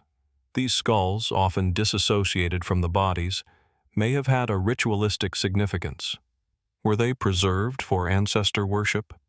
Or perhaps they were trophies, representing some form of power or authority. The absence of full skeletal remains in these graves adds another layer of mystery to the site. What prompted the people of Ain Ghazal to engage in such a peculiar practice? In addition to these startling burial practices, there is evidence of complex social and ritualistic behavior at Ain Ghazal. The village's inhabitants were among the first to engage in the cultivation of grain, using tools to harvest wild cereals and domesticate animals such as goats and sheep. This shift from a nomadic hunter-gatherer lifestyle to a settled agricultural existence marked a dramatic transformation in human society. Yet, despite these advancements, the community's sudden abandonment of the site around 6000 BCE remains one of the great unresolved questions of prehistoric archaeology. While we can speculate on the reasons for the decline of Ain Ghazal, no clear answer has emerged. Some researchers suggest that environmental factors, such as a shift in climate or changes in water availability, may have made the area less hospitable. Others believe that conflict with neighboring tribes or changing trade routes may have driven the population away. Could the society have experienced internal social strife that led to its downfall? Or were there forces at play, whether climatic, cultural, or economic, that led the people of Ain Ghazal to abandon their homes? The mystery of Ain Ghazal deepens when we consider its position in the broader context of prehistoric cultures. The settlement existed during the early Neolithic period, a time when human societies across the Near East were undergoing profound changes. Yet, despite its considerable size and complexity, Ain Ghazal is not typically mentioned alongside other well-known Neolithic sites like Jericho or Çatalhöyük. Why then did this settlement not continue to thrive? Was it overshadowed by larger and more powerful neighbors, or was there something unique about its history that led to its sudden collapse? The discovery of large quantities of animal bones at the site offers another avenue for speculation. Could these remains be linked to a sudden collapse of agriculture, a depletion of local resources, or perhaps an overexploitation of the surrounding environment? Were the people of Ain Ghazal forced to abandon their settlement due to the exhaustion of vital resources such as water or food? Or could something more catastrophic have occurred, such as a violent conflict or a natural disaster that led to the rapid decline of the settlement? Interestingly, Ain Ghazal's decline coincides with the rise of other nearby Neolithic centers. As Ain Ghazal disappeared, other settlements in the region began to flourish, suggesting that the population may have migrated elsewhere, possibly to more favorable conditions. Could this mass migration have been part of a larger pattern of societal collapse during this period? Or did the people of Ain Ghazal scatter for reasons that remain hidden from us? While archaeological evidence from Ain Ghazal has provided us with tantalizing glimpses into a civilization that was, in many ways, ahead of its time, much remains unknown about the lives of the people who lived there. Were the figures they created purely artistic? Or did they serve a deeper, more spiritual purpose? Why were the skulls buried beneath the floors of their homes, and what do these practices tell us about their worldview? Was the sudden disappearance of Ain Ghazal the result of environmental change, conflict, or something else entirely? As we stand amidst the ruins of Ain Ghazal today, the answers to these questions remain just out of reach. The statues stare silently, their eyes lost in the sands of time, and the mysteries of the site continue to haunt archaeologists and historians alike. What happened to the people who once called this place home? What lessons can we learn from their rise and fall? As we continue to explore the depths of this prehistoric civilization, the story of Ain Ghazal remains a puzzle, its pieces scattered across the landscape, waiting to be pieced together. In the rugged landscape of southern Spain, tucked away in the hills of Almeria, lies the sprawling archaeological site of Los Millares. For thousands of years, this fortified settlement sat at the heart of one of the most mysterious and influential prehistoric civilizations in Western Europe, the Los Millares Civilization. It flourished during the Copper and Early Bronze Age, around 3200 BCE to 1700 BCE, and is considered one of the key early cultures of the Iberian Peninsula. Yet, despite its strategic location and cultural significance, much about Los Millares remains enigmatic, from its origins to its eventual disappearance. The site of Los Millares is a testament to the ingenuity and ambition of its people. The settlement is situated atop a small hill, offering a commanding view of the surrounding plains and mountains. From this vantage point, the inhabitants would have watched over the fertile valley of the Andarax River, a region rich in resources that would have supported their agricultural and pastoral economy. The area is dotted with fortifications, burial mounds, and evidence of complex structures, suggesting that Los Millares was not just a small settlement, but a well-organized, strategic center. Its position atop the hill was not simply for defensive purposes, but a clear demonstration of the community's desire to assert control over the surrounding region.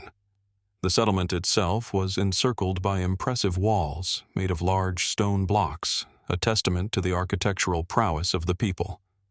These walls were not only a defense against potential invaders, but also marked the boundaries of the settlement, making it clear that Los Millares was a place of both security and power.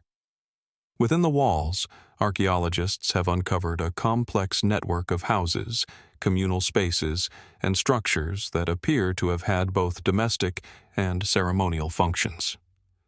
The people of Los Millares, as evidenced by the size and complexity of their buildings, had mastered the art of communal living and organization, a sign of a society that was becoming increasingly complex.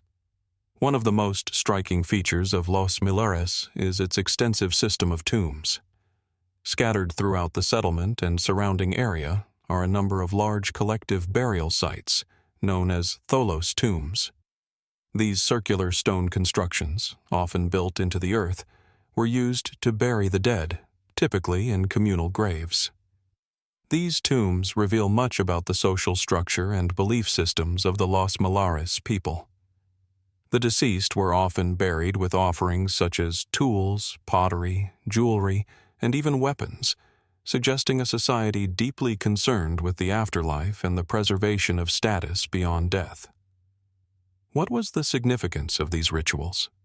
Did they reflect a belief in an afterlife, or were they symbolic of the enduring power and influence of the deceased in the community? The treasures found within these tombs, especially the copper and bronze weapons, offer another intriguing insight into the civilization. The people of Los Millares were among the early adopters of copper metallurgy, which provided them with the tools and weapons that were key to their rise.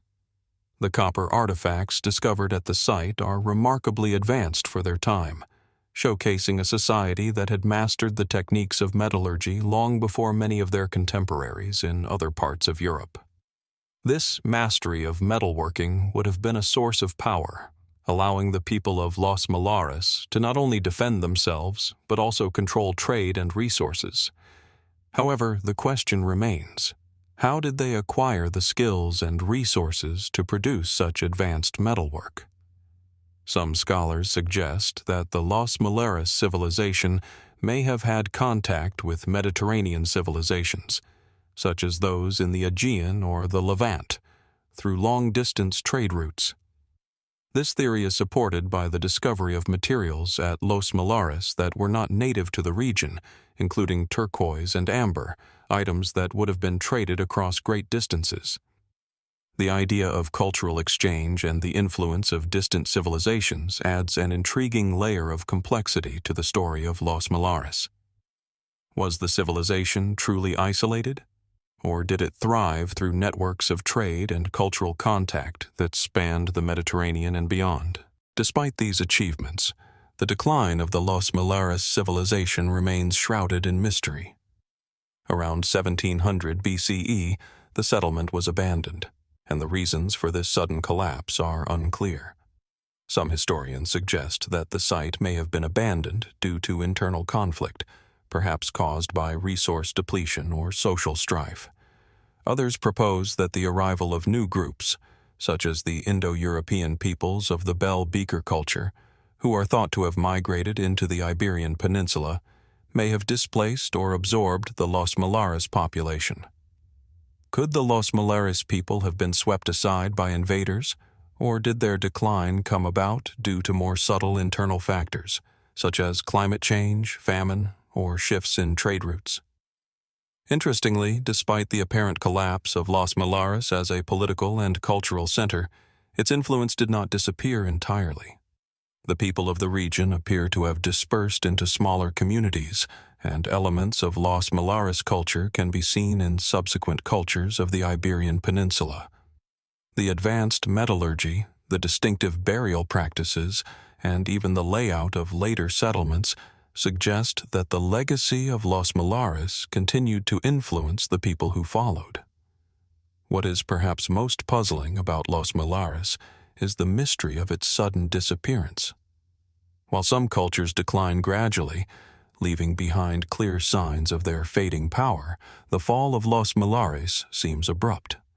There are few signs of warfare or external destruction, and the site itself shows no evidence of violent upheaval. Could this sudden disappearance be the result of something more insidious, such as a climatic event, a disease, or even ecological collapse?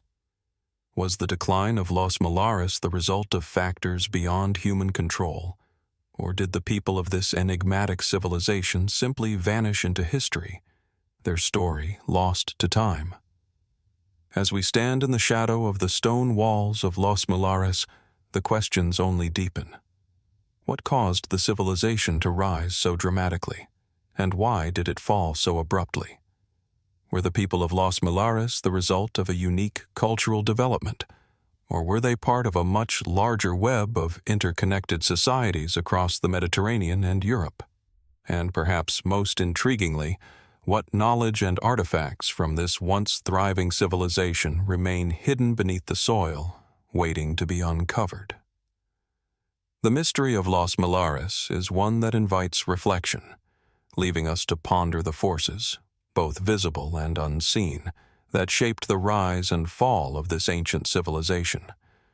What might still be waiting to be discovered, and what secrets of the past are yet to be revealed? In the azure waters of the Aegean Sea, nestled on the island of Crete, lies the remnants of a civilization that once flourished between the 18th and 15th centuries BCE, a civilization whose name and legacy have captivated historians, archaeologists, and explorers for centuries: the Minoans. This ancient society, known for its intricate art, impressive architecture, and advanced technologies, has left behind a tapestry of mysteries that continue to perplex us. The heart of the Minoan civilization lies in its palaces, the most famous being the Palace of Knossos. Towering above the fertile plains of central Crete, Knossos stands as the largest and most grandiose of all Minoan palaces. The sprawling complex is a labyrinthine maze of interconnected rooms, courtyards, and ceremonial spaces, its walls adorned with vibrant frescoes depicting scenes of daily life, ritual, and mythology. These murals, painted in vivid colors that have somehow withstood the ravages of time, seem to capture a world brimming with life and vitality: bull-leaping contests, intricate dances, and ceremonial processions. The Palace of Knossos, in particular, offers a rare glimpse into the cultural richness of the Minoans, where art, religion, and governance intertwined seamlessly. The very name labyrinth, which evokes images of complex, inescapable mazes, is thought to have originated from this palace. The ancient Greeks, who were fascinated by the Minoans, would later associate Knossos with the mythical labyrinth of King Minos, a place that housed the fearsome Minotaur, a creature half man, half bull. Yet, while the labyrinth of mythology remains purely mythical, the labyrinthine complexity of the palace itself is an architectural reality. Was the maze-like structure of Knossos intentional, a reflection of the Minoans' love of symbolism, or did it serve a more practical purpose? Was it built to confuse invaders, or perhaps to reinforce the mystique of the royal family and their divine connection? The Minoans were also renowned for their advanced engineering and innovative technologies. The palaces they constructed were marvels of ancient architecture, complete with plumbing systems, drainage systems, and multi-story buildings, all of which were far ahead of their time. The Minoans mastered the use of fired clay bricks, and their knowledge of fresco painting and pottery was unparalleled. Their seafaring skills were equally impressive, with evidence suggesting they were skilled navigators and traders, weaving a complex web of maritime routes that connected them to Egypt, the Near East, and even the distant shores of Anatolia and mainland Greece. This extensive network of trade and contact reveals a civilization that was not isolated, but rather a dynamic center of cultural exchange. The Minoans traded copper, tin, gold, and precious stones, materials that were highly valued across the ancient world. In return, they received goods such as ivory, textiles, and luxury items. Yet, despite their wealth and technological prowess, the Minoans left behind no definitive written records, further deepening the mystery. Linear A, the script used by the Minoans, remains undeciphered, and little is known about the language spoken by this society. Why did the Minoans choose not to leave behind detailed written accounts of their history, their rulers, or their beliefs? Could this choice reflect a society that valued oral tradition, or was there something more to it? Perhaps an intentional desire to preserve their secrets. Perhaps the most profound enigma surrounding the Minoans is their sudden disappearance around the 15th century BCE. One of the prevailing theories points to the eruption of the Santorini volcano, also known as Thera, around 1600 BCE. The eruption, one of the most powerful in recorded history, likely sent a massive shockwave across the Aegean region, causing widespread destruction, tsunamis, and climatic shifts. Archaeological evidence shows that the island of Crete experienced a significant decline in its wealth and power after the eruption. Could the Minoans have been overwhelmed by the environmental and social upheaval caused by this catastrophic event? The timeline of the Minoan civilization's decline is somewhat unclear, but the eruption of Thera certainly appears to have had a profound effect on Crete, causing the collapse of major settlements and leaving behind evidence of fire damage and abandoned palaces. However, it remains unclear whether the eruption was the sole cause of their decline, or if there were other contributing factors at play. Was the eruption the final blow? Or had the Minoans already been weakened by internal strife, invasions, or external pressures? One intriguing possibility is that the Minoans were in the midst of a slow transformation or decline before the eruption. Evidence of Mycenaean influence from mainland Greece begins to appear in Crete around the same time as the eruption, suggesting that the Minoans might have been gradually absorbed or displaced by these more militaristic and aggressive neighbors. Some scholars speculate that the Mycenaeans may have even played a role in the eventual downfall of the Minoans, either through direct conquest or cultural assimilation. The mysterious collapse of Minoan society, then, might be the result of a combination of environmental catastrophe, economic shifts, and military conquest. Adding to the intrigue is the apparent contradiction in the archaeological record.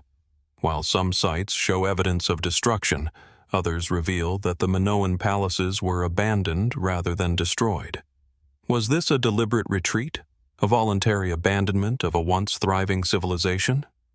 Could it have been a response to environmental or social pressures? Or was there an even more profound reason for the disappearance of the Minoans? Some fringe theories have even proposed more speculative explanations for the fall of the Minoans, ranging from extraterrestrial influence to cataclysmic events not tied to the eruption of Thera. While these ideas remain unsubstantiated, they highlight the deep mystery surrounding the fate of this civilization. The lack of written records, the destruction of settlements, and the disappearance of a once flourishing culture all contribute to the enduring sense of uncertainty. As we stand among the ruins of Knossos, surrounded by the remnants of this ancient world, the question persists: what happened to the Minoans? Were they the victims of a natural disaster, a slow cultural decline, or did something else contribute to their fall? The frescoes, the palaces, the artifacts, they all speak of a society at the height of its power. But when the final chapters of their story are written, the answers remain elusive. The Minoans, for all their brilliance, left behind more questions than answers, and their disappearance remains one of the greatest mysteries of the ancient world. What secrets lie buried beneath the soil of Crete, waiting to be uncovered? What stories do the walls of Knossos still whisper? Perhaps, like so many other ancient civilizations, the Minoans will remain a captivating enigma, a civilization lost to time, but never forgotten.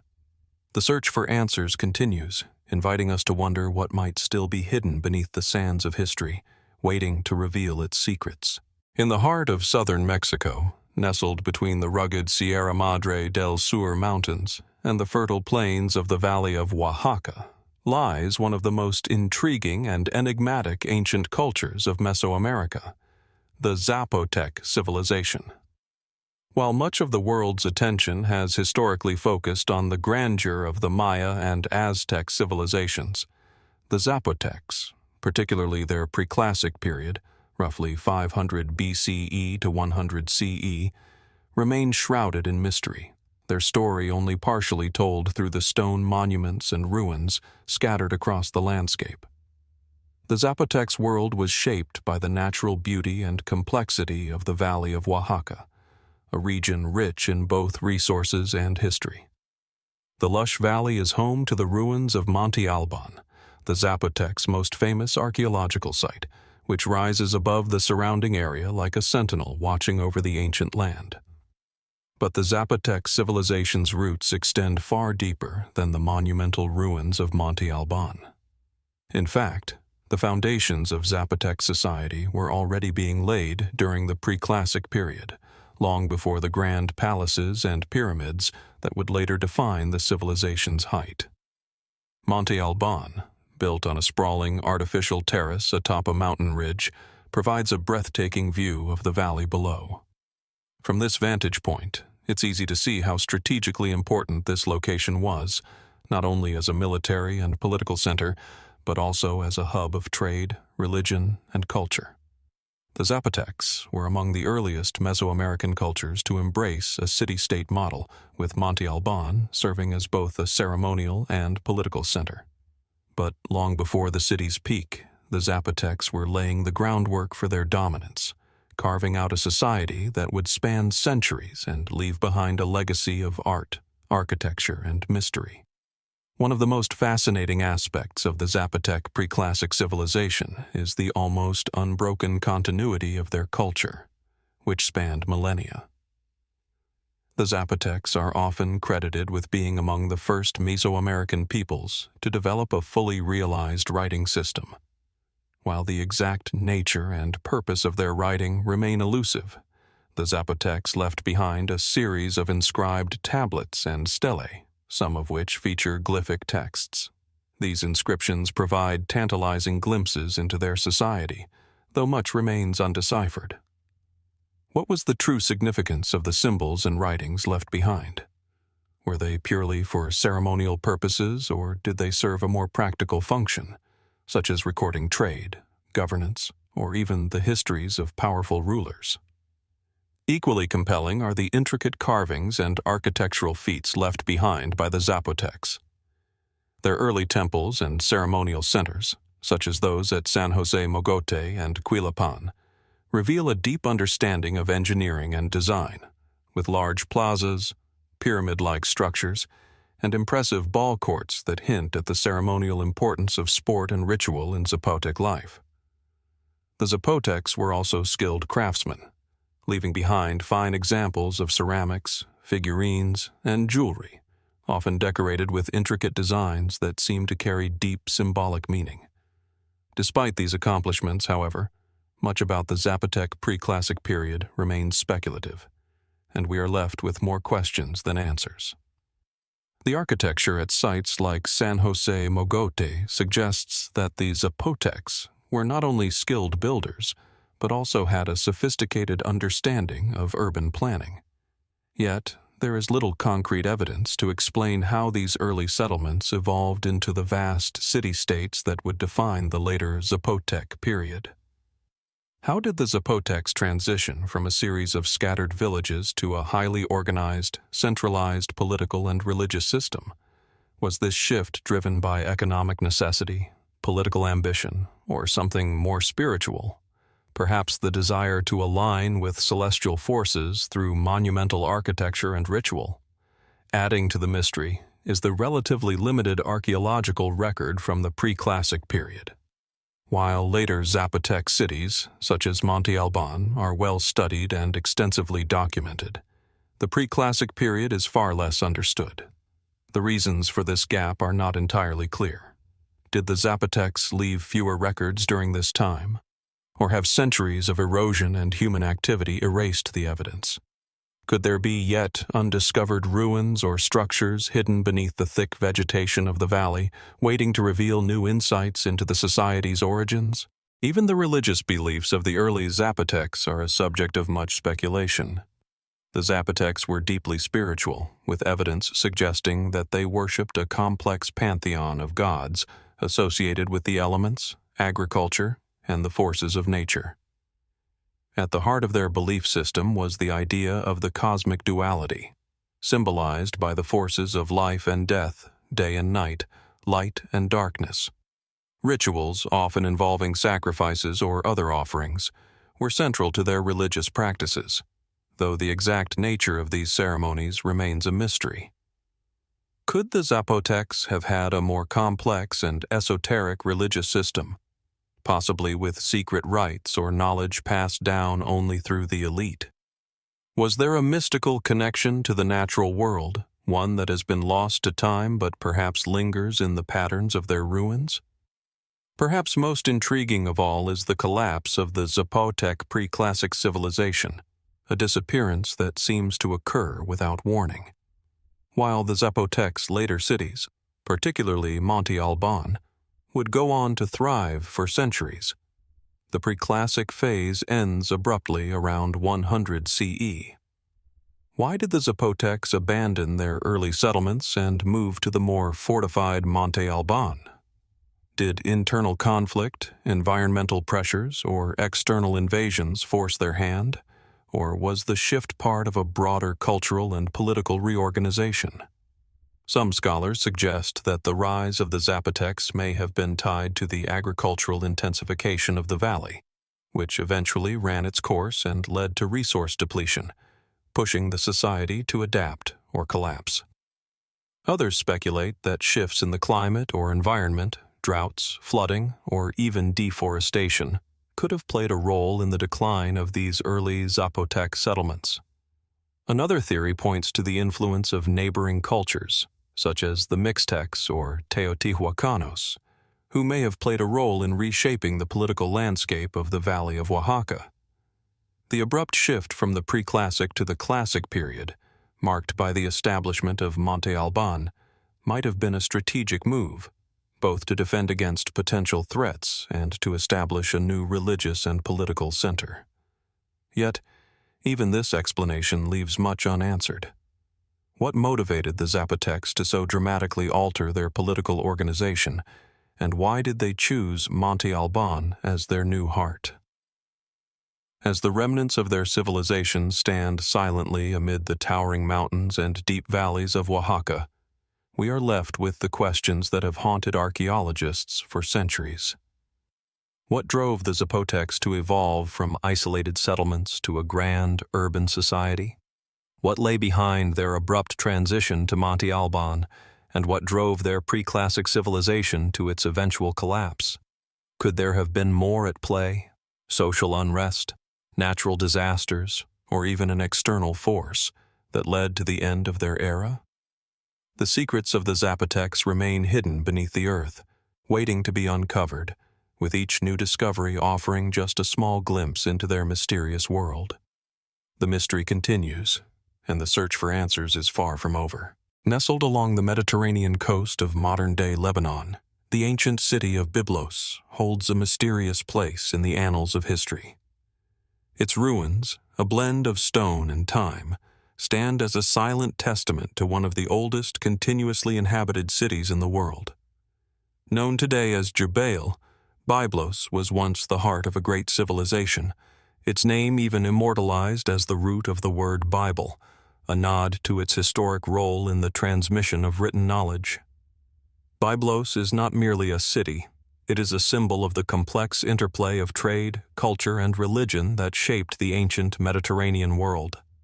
Towering above the coastline, the ruins of Byblos are scattered across a landscape of rolling hills and gentle coves where the scent of the sea mingles with the ancient stones. The city's history stretches back more than 7,000 years, with evidence of human occupation at the site dating back to the Neolithic period.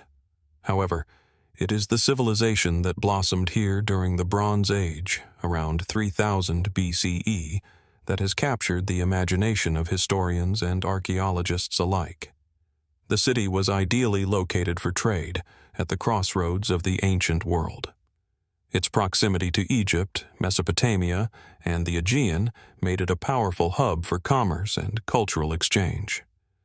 Byblos is believed to have been one of the first cities to develop an alphabetic writing system, which would later influence the Phoenician script, a precursor to the Greek and Latin alphabets. Its early role as a port city, dealing in timber, glass, and papyrus, would lay the foundation for its rise as a major player in the ancient Mediterranean world. One of the most remarkable features of Byblos is the presence of monumental temples and royal tombs that speak to a highly organized society with a complex religious and political structure. The Temple of Baalat Gebal, dedicated to the city's patron goddess, is an imposing structure whose ruins have stood the test of time. Its walls once housed sacred inscriptions, telling stories of divine kingship and rituals meant to ensure the fertility of the land and the prosperity of the people. These inscriptions provide an intriguing glimpse into the religious beliefs of the Byblos civilization, centered around deities tied to nature and the cycles of life, death, and rebirth. Despite its monumental achievements, Byblos remains an enigma.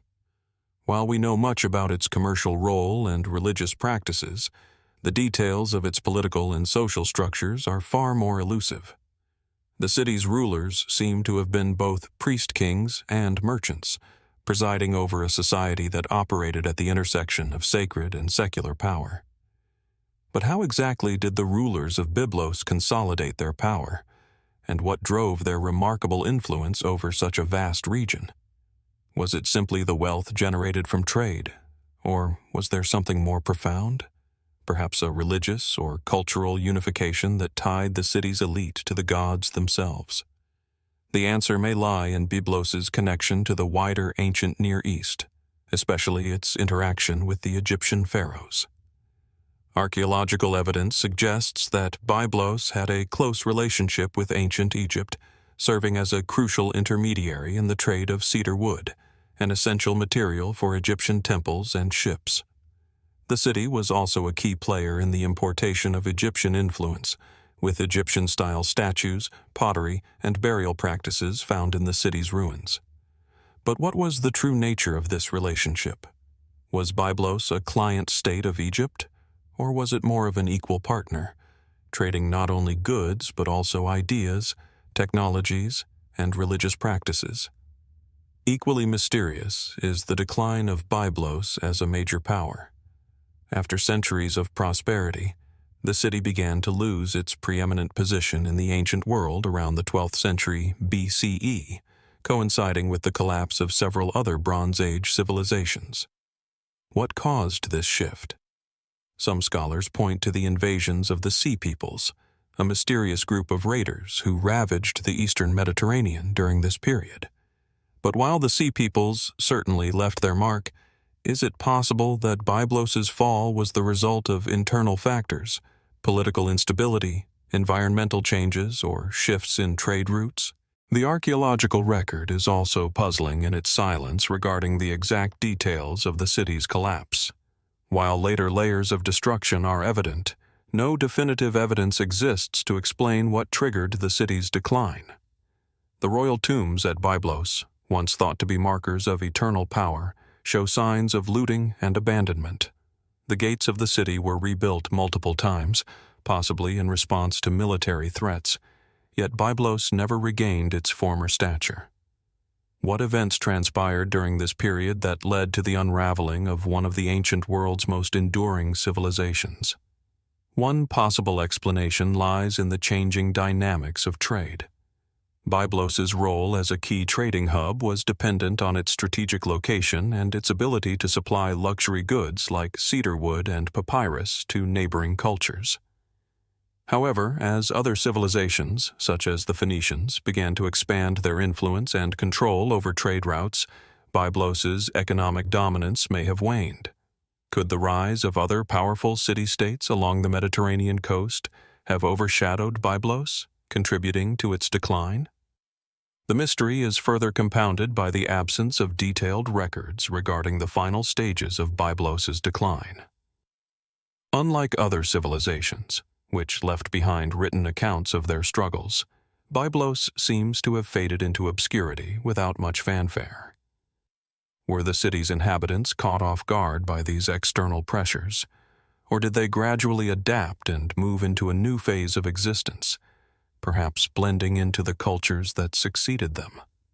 Perhaps the most unsettling aspect of Byblos's history is the sense that much of its past remains hidden beneath the earth. The city's ruins have been extensively excavated, yet many secrets remain buried. Are there lost temples, chambers, or archives still waiting to be discovered? Is it possible that Byblos's role in the spread of writing and culture across the ancient world is still not fully understood? What do the ancient cylinder seals and inscriptions uncovered at the site truly reveal about the religious and political ideology of this once great city? And how do they connect to the broader web of ancient Mediterranean civilizations? In recent years, some fringe theories have suggested that Byblos may have been more than just a trade city. It could have been a center of knowledge and mysticism, with a hidden role in the transmission of esoteric ideas across the ancient world. Could Byblos have been a place of sacred wisdom, influencing later cultures in ways we have yet to comprehend? Were the mysteries of Byblos somehow tied to a deeper understanding of the cosmos, mathematics, or even astronomy? The connections between the city and other ancient religious centers, like Egypt and Mesopotamia, suggest a network of intellectual and spiritual exchange, one that may have carried knowledge that was lost or suppressed over time. As the sun sets over the ancient ruins of Byblos, casting long shadows over its broken walls and temples, the questions linger. What happened to the city that once served as a crossroads of trade, religion, and culture? How did Byblos fade into obscurity, leaving behind only whispers of its once great civilization? The ruins of this ancient port city may no longer be the powerful hub they once were, but they remain a silent witness to a bygone age. The secrets of Byblos are buried in its stones, its inscriptions, and its temples, waiting to be uncovered. What we know is only the tip of the iceberg. The full story, the one that could answer the deepest mysteries of this ancient civilization, is still hidden, and perhaps it always will be. High in the arid valleys of Peru, amidst the sweeping landscapes of the coastal desert, lies one of the oldest and most enigmatic civilizations of the Americas, the Caral Civilization. For centuries, this ancient culture remained hidden beneath the sands of time, obscured by the passage of millennia. Yet, in the early 21st century, archaeologists uncovered a site that would forever alter our understanding of the early civilizations of the Americas, the ancient city of Caral, one of the oldest known cities in the world, dating back to around 3000 BCE. Caral is a place that seems to emerge almost from the earth itself. The site sits quietly in the Soup Valley, about 200 kilometers north of Lima, where the desert meets the Andean foothills. Here, in the heart of this remote valley, a complex of pyramids, platform mounds, and sunken plazas rise from the flat landscape, their ancient stones bathed in the golden light of the setting sun. Unlike the grandiose temples and cities of Mesopotamia or Egypt, Caral's architecture is more modest, simple yet deeply sophisticated. The large pyramids, made from mud brick and stone, stand as silent markers of a once vibrant civilization that thrived long before the rise of Inca power, or the great cities of the Maya. The discovery of Caral has challenged many assumptions about the early development of civilizations. While the famous Maya and Aztec civilizations are often seen as the standard bearers of pre-Columbian Mesoamerican culture, Caral proves that large, complex societies existed much earlier, deep in the heart of South America. The city of Caral is believed to have been a central hub for a network of communities spread across the valleys of the coast, with a culture that may have influenced later Andean civilizations like the Nazca, Moche, and ultimately the mighty Inca Empire. One of the most striking aspects of Caral is its architectural design. The site contains 6 pyramidal structures, including the largest pyramid, known as the Pyramid of the Amphitheater, which rises some 18 meters above the ground. Surrounding these structures are sunken plazas, possibly used for ceremonial purposes, and large open spaces that suggest the society practiced a form of communal organization. While the pyramids are not as grand as those of Egypt or Mesopotamia, they represent an astonishing level of urban planning and social organization for a civilization that flourished long before the advent of written language. At first glance, Caral's architecture might seem simple compared to other ancient cities. Yet, there is something deeply intriguing about the proportions and placement of its buildings, which suggest a highly structured society with an advanced understanding of astronomy, engineering, and social coordination. It is clear that Caral's builders were not just skilled architects, they were also deeply connected to the forces of nature.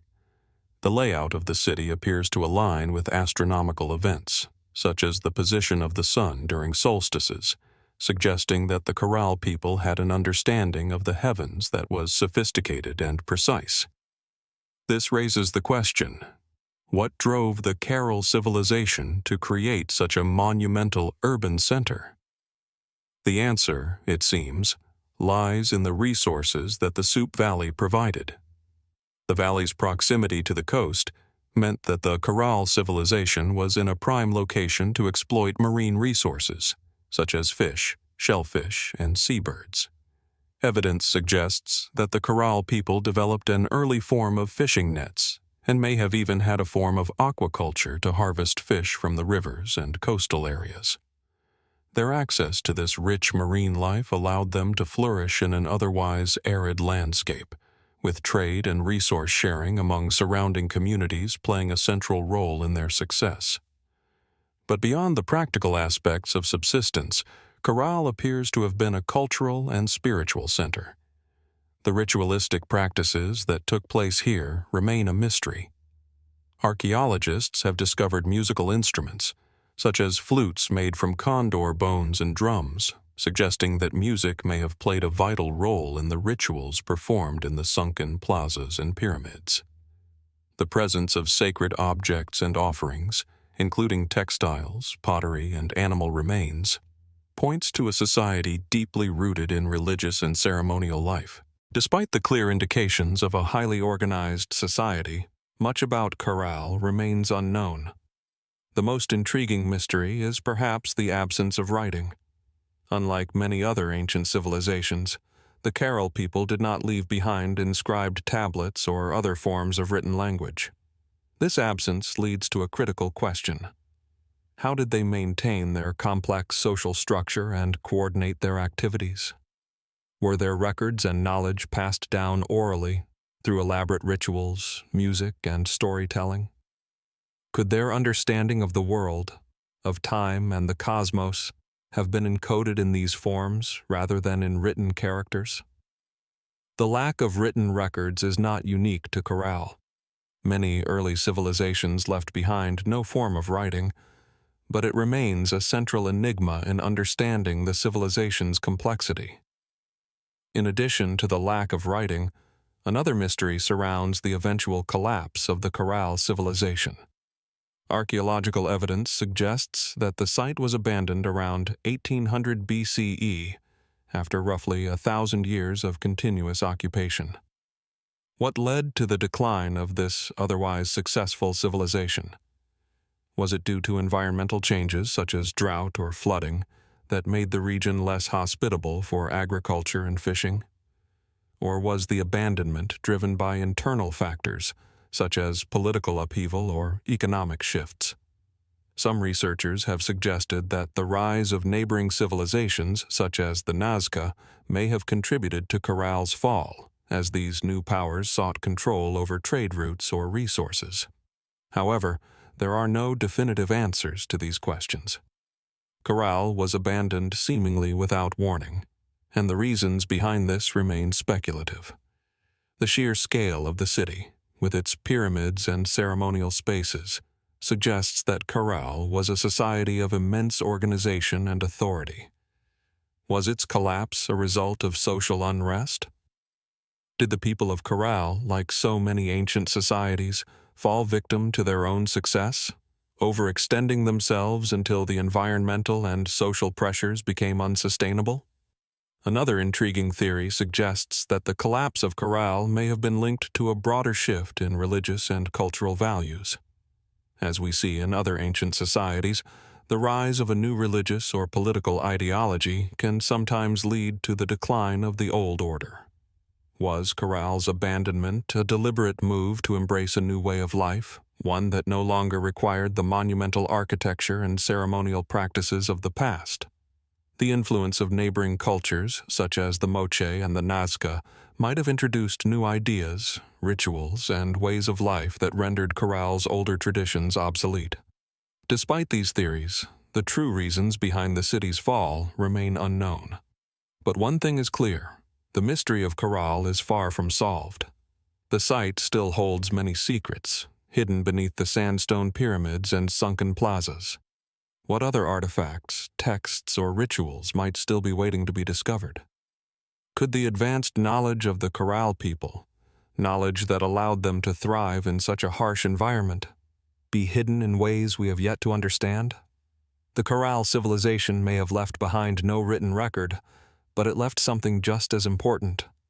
A city that still speaks to us across the millennia, its mysteries inviting us to uncover the truth behind one of the oldest and most remarkable civilizations the world has ever known. As the sun sets over the Soup Valley, casting long shadows across the pyramids and ruins, we are left to wonder, what stories do these stones still hold, and what truths remain buried beneath the sands? The mystery of Caral may never be fully solved, but the questions it raises will continue to echo in the wind, whispering across the desert landscape for generations to come. In the arid heart of southern Iran, amidst the expansive plains of Fars province, lies one of the most remarkable yet enigmatic archaeological sites of the ancient world, Pasargadae. The site, whose name resonates with whispers of a great empire that once stood proud and mighty, is today a place of ancient ruins and quiet echoes, its secrets barely touched by time. Pasargadae was the first capital of the mighty Achaemenid Empire, founded by Cyrus the Great in the mid-6th century BCE. Yet, it is not just a symbol of Persian glory, but a profound enigma that continues to captivate archaeologists and historians alike. The ruins of Pasargadae, located in the Marvdasht plain, are overshadowed by the grandeur of its successor, Persepolis, which flourished under Cyrus's descendants. Yet Pasargadae holds an eerie and almost mystical quality, perhaps because it was never fully completed or understood, even in its prime. In contrast to Persepolis, whose construction began under the reign of Darius I, Pasargadae seems to have been left in an unfinished state, its grand plans unrealized, its purpose lingering in the depths of speculation. What makes Pasargadae especially compelling is the relative mystery that surrounds its foundation. The city itself is believed to have been designed with a vision of unifying the Persian tribes and establishing a capital to rival any in the ancient world. But why was this city abandoned so early in the empire's rise? Why, after serving as the capital for only a few decades, did it lose its significance? Was it simply a symbolic city for a symbolic reign? Or was there something more profound about the origins of Pasargadae that remains elusive? The heart of Pasargadae is dominated by the tomb of Cyrus the Great, a structure whose imposing presence commands attention even among the ruins of the ancient city. The tomb, a simple yet striking monument, rests atop a raised platform overlooking the ancient city. Its design is a masterpiece of engineering, combining elements of both Persian and Mesopotamian architectural styles, and it stands as one of the oldest and most important burial sites in the ancient world. The tomb's simplicity, its modest size compared to other royal tombs, belies the profound legacy it represents. But it is precisely this simplicity that raises questions. What does it say about the ruler it honors? Why would a king of Cyrus's stature, the founder of the Persian Empire, choose such an austere resting place? Was it a deliberate rejection of the monumental burial practices of other ancient kings? Or perhaps, in the case of Cyrus, a statement of his philosophy, one that transcended mere grandeur and chose immortality through his deeds rather than his tomb? Yet, while the tomb may provide some clues to understanding Cyrus, much of the city itself remains a mystery. The ruins of Pasargadae are scattered across a broad area, with paved roads, ceremonial halls, and palaces that hint at a once thriving metropolis. However, unlike Persepolis, the archaeological evidence at Pasargadae is fragmented. There are grand structures, such as the Palace of Cyrus, gates, and stone walls, but the city lacks the detailed inscriptions and elaborate artwork that characterized later Persian cities. Could this be a sign that Pasargadae was built rapidly, perhaps in an effort to solidify the early foundations of the Persian Empire? Perhaps the most striking feature of Pasargadae is its urban design. Unlike other ancient cities, where architecture followed rigid principles of symmetry and formality, Pasargadae seems to be planned with a sense of natural fluidity, reflecting the idea of a city that grew in harmony with its environment. The terraced gardens, which remain to this day, suggest a profound connection to nature and the land, a philosophy that later influenced the design of Persian gardens throughout the empire. Was this deliberate? Was Pasargadae conceived as a city meant to symbolize the unity of nature, humanity, and divine power?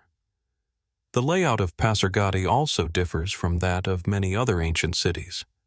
While typical cities of the ancient world were designed around a central urban core, Pasargadae was designed as an open and expansive space, with large avenues, scattered residential areas, and ceremonial zones, all designed to emphasize the importance of open space and symbolic grandeur. This open plan, some argue, reflects the ideology of the Achaemenid kings, one that was rooted in the concept of order and control. By positioning its monumental buildings along a broad expanse, the designers of Pasargadae may have been expressing their dominance over the land itself.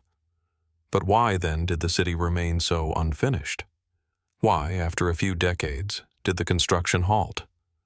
Could it be that the city was abandoned because it never truly captured the vision its founders had for it? Or was it the decay of the Achaemenid dynasty that led to the city's eventual decline? For centuries, Pasargadae was abandoned, its ruins buried beneath the desert sands. It was only in the late 19th century that archaeologists began to uncover the traces of this proto-civilization, one that existed long before the empire reached its zenith under Darius and Xerxes. As excavations continue, there is increasing evidence of a highly organized society, one that relied on sophisticated agriculture, engineering, and trade.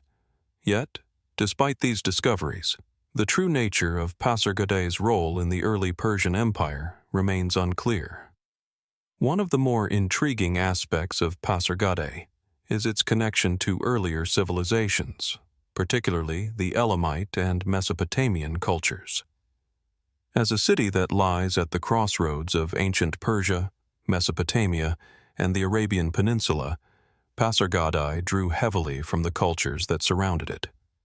Was the city's architecture influenced by the Elamite civilizations, with their rich traditions of ziggurats and monumental architecture?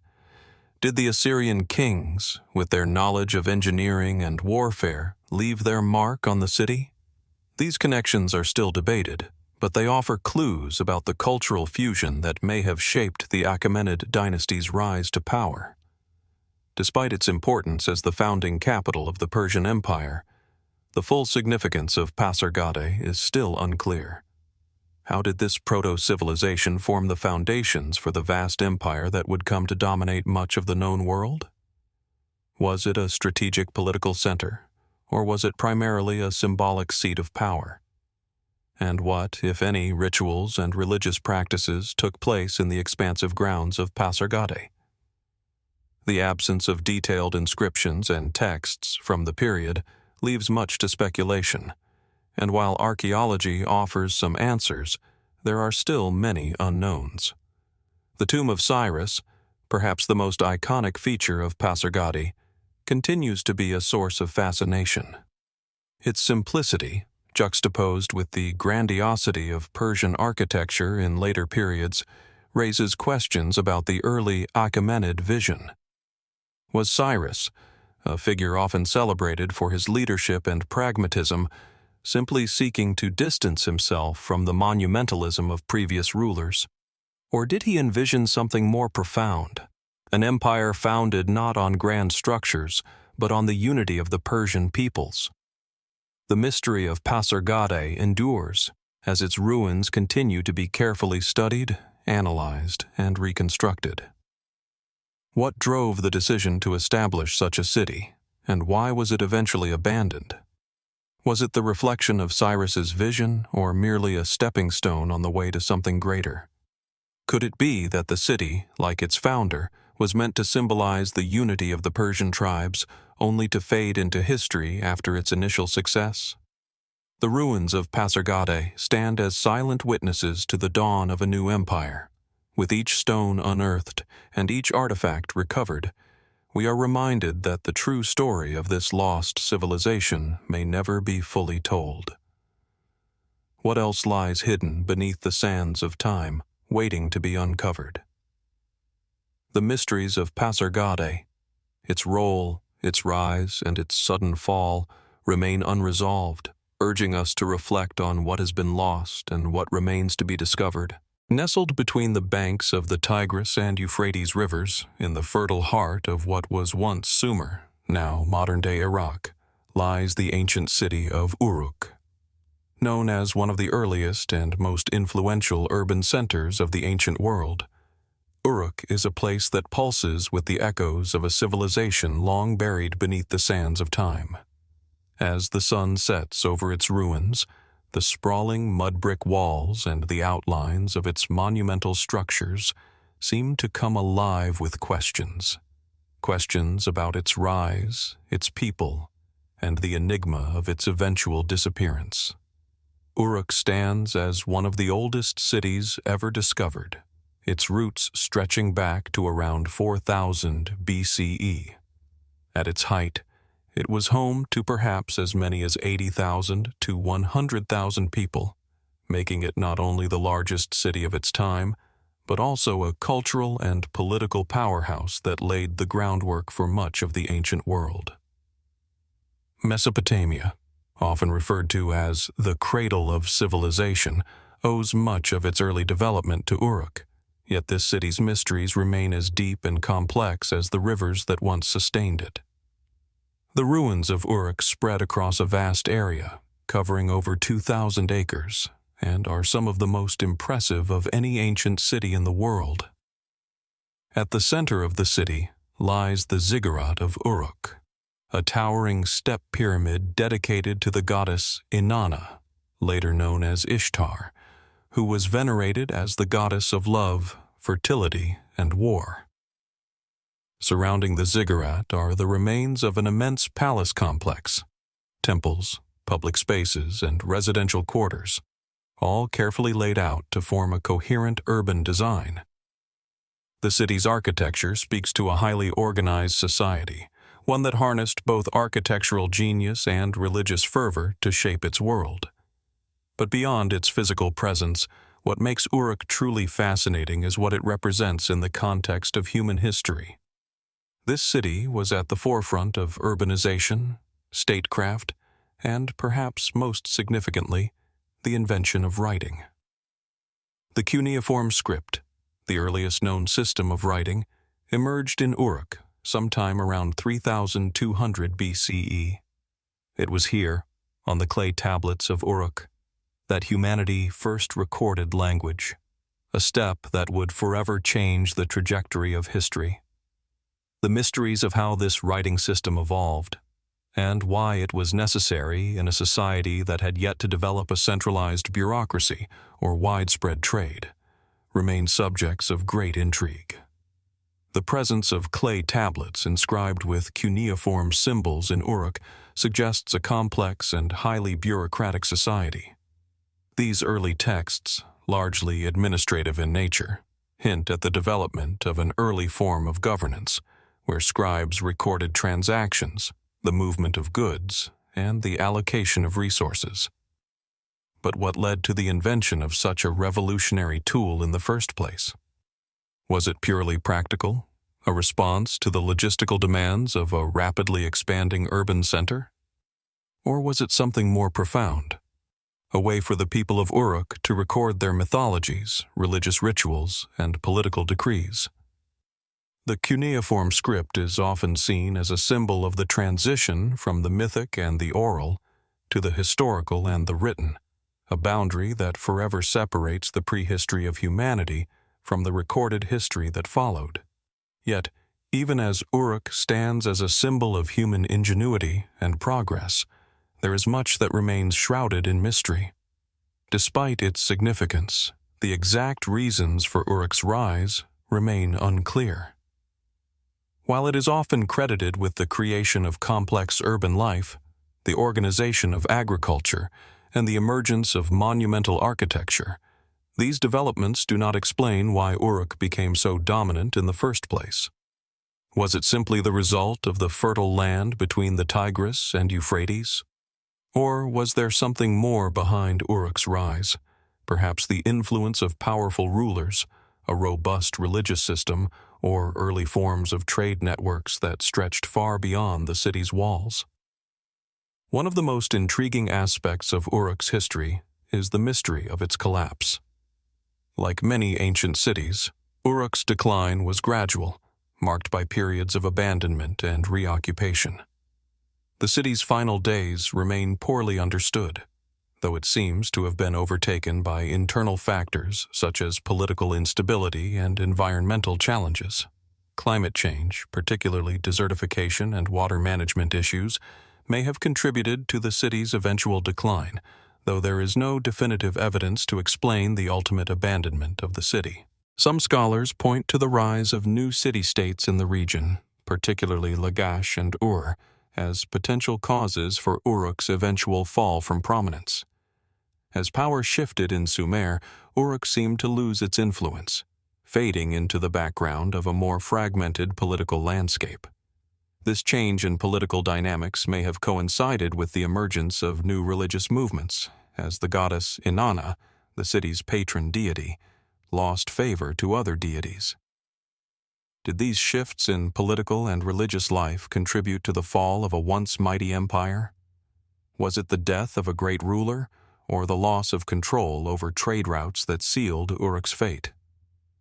The last great enigma surrounding Uruk lies in the legend of Gilgamesh, the semi-divine king of Uruk, whose epic became one of the most important pieces of literature in the ancient world.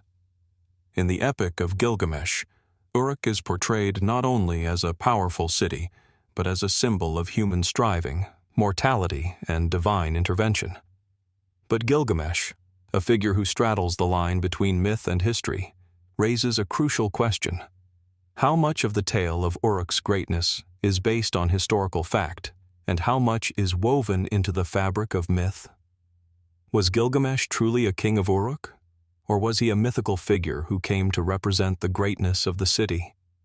And, more importantly, does the epic of Gilgamesh reflect real events, stories of battle, leadership, and tragedy? Or was it purely a myth, crafted to teach lessons about the human condition and the search for immortality? In the wake of Uruk's eventual decline, the city's influence faded, and much of its architectural and cultural achievements were subsumed by the new powers that rose in its place. Yet, Uruk's legacy lives on. The cuneiform script spread far beyond the city's borders, influencing other civilizations in Mesopotamia, and the political and social structures that emerged in Uruk would resonate throughout history. Uruk's story also offers insights into the evolution of human societies, from the birth of cities to the development of writing and the rise of complex governance. Even today, the ruins of Uruk serve as an open archaeological mystery, a reminder of the brilliant minds that once populated the city's streets and temples. Every fragment of pottery, every weathered stone of the ziggurat, and every shard of cuneiform is a key that may unlock deeper understanding of this ancient civilization. What else lies beneath the surface, waiting to be uncovered? What lost stories, recorded in long-forgotten tablets or etched into the walls of Uruk's towering structures, might still reveal themselves?